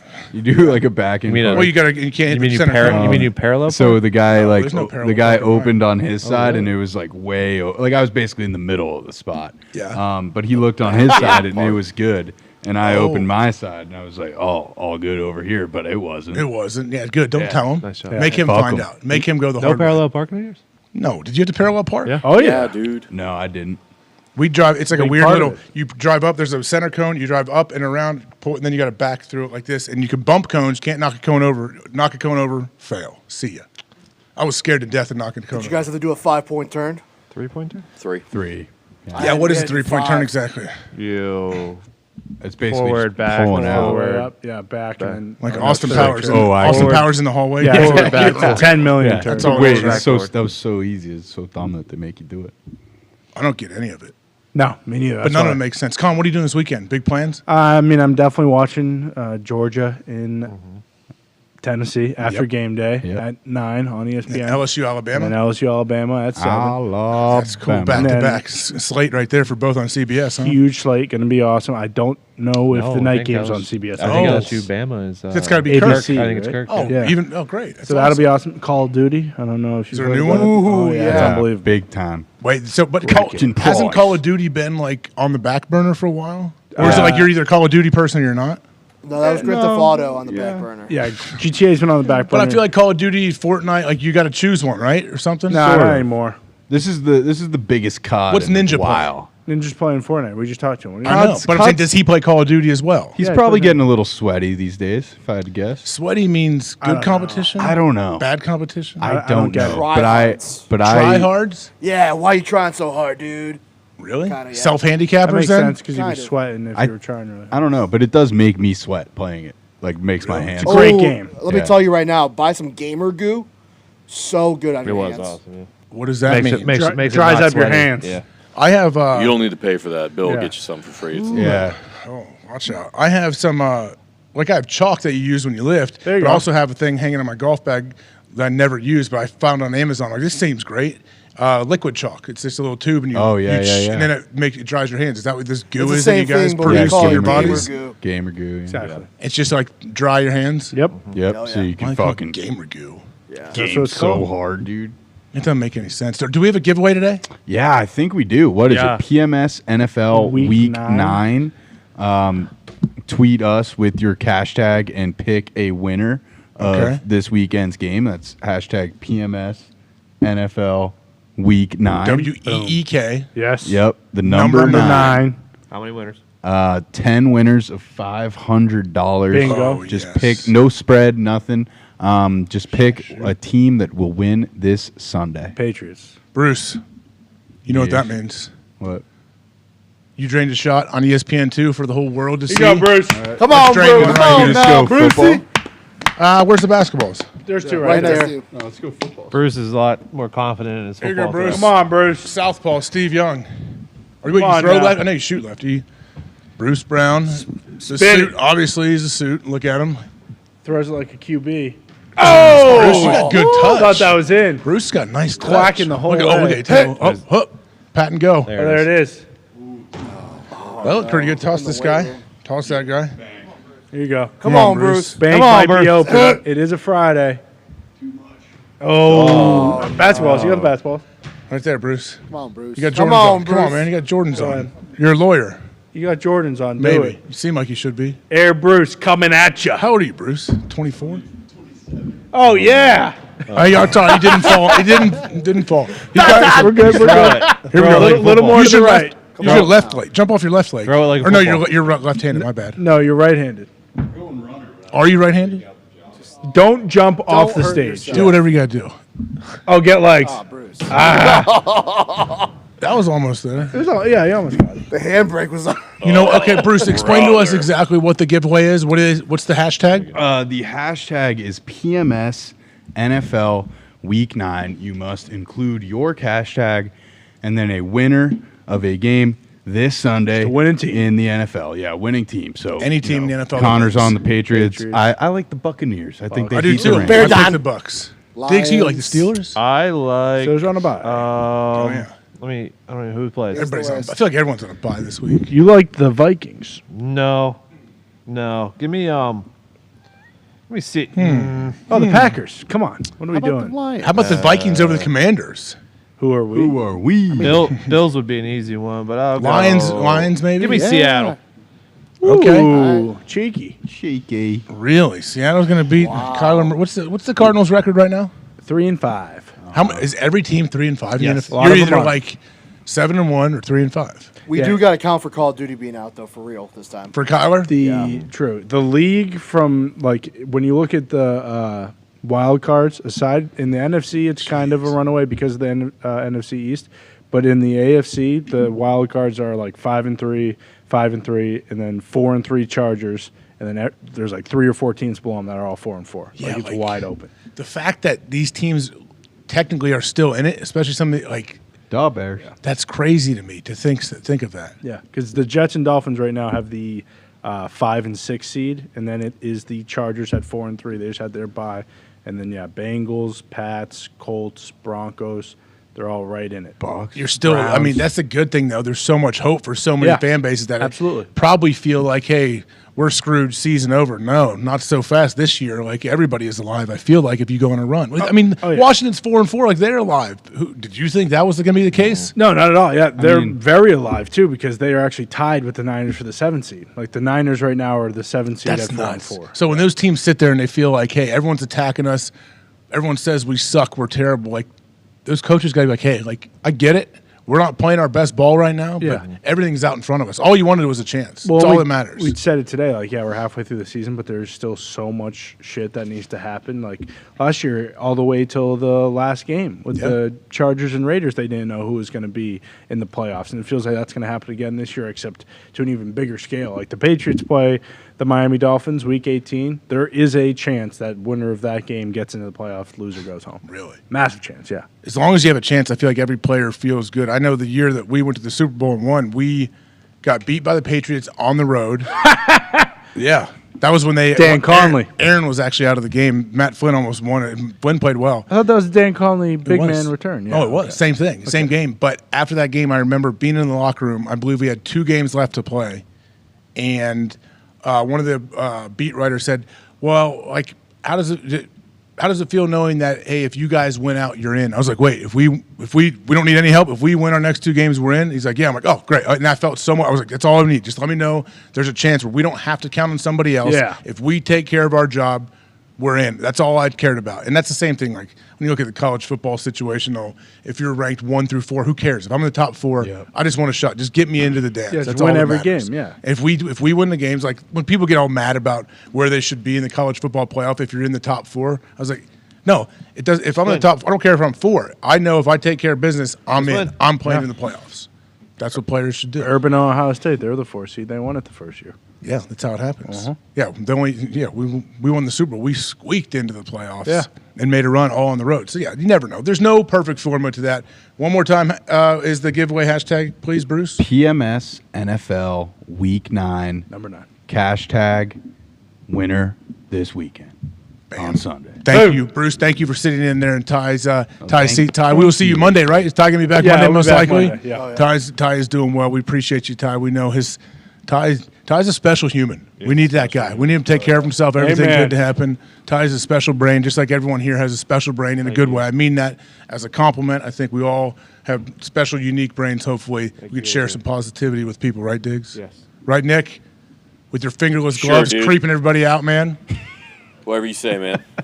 Honestly, it's a creepy situation. That Nick, it's not ironic anymore. It used to be funny. It used to be ironic, and now Nick's just a fingerless glove. Maybe you take a look in the mirror and talk about ironic. Yeah, I mean, you're right, man. You're right. I can't sue you for slander, but also, what does your fiance think of this? She is a well-adjusted human, I would imagine. The gloves don't go home, buddy. They stay here. Oh, really? This is just a work thing. Yeah, exactly. Strictly work. So does she? So hopefully, does she ever? They say, oh, what does your husband do? And she doesn't want them to show you on film wearing your fingerless gloves, so she tells you, oh, he's still a corporate stooge back in Pittsburgh. Yeah, that's exactly what she says. Good. Thank you. Smart. Good gal.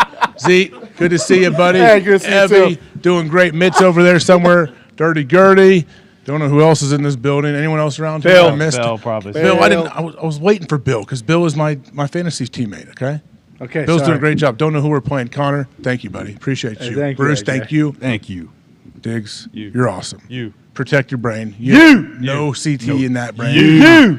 Overreaction Monday. We will be here. It will be amazing. I'll be in Ohio. Pat will be back here in the seat tomorrow. He's in Athens, Georgia for game day. Georgia's taking on Tennessee. And later in the day, LSU, Alabama. Boom. Heck of a slate for college football, followed by some unbelievable games in the NFL when you look at that. So stick around for Monday's overreactions. I'm sure they will be plentiful. Hopefully some teams can figure some things out. Some will not. We will see you Monday.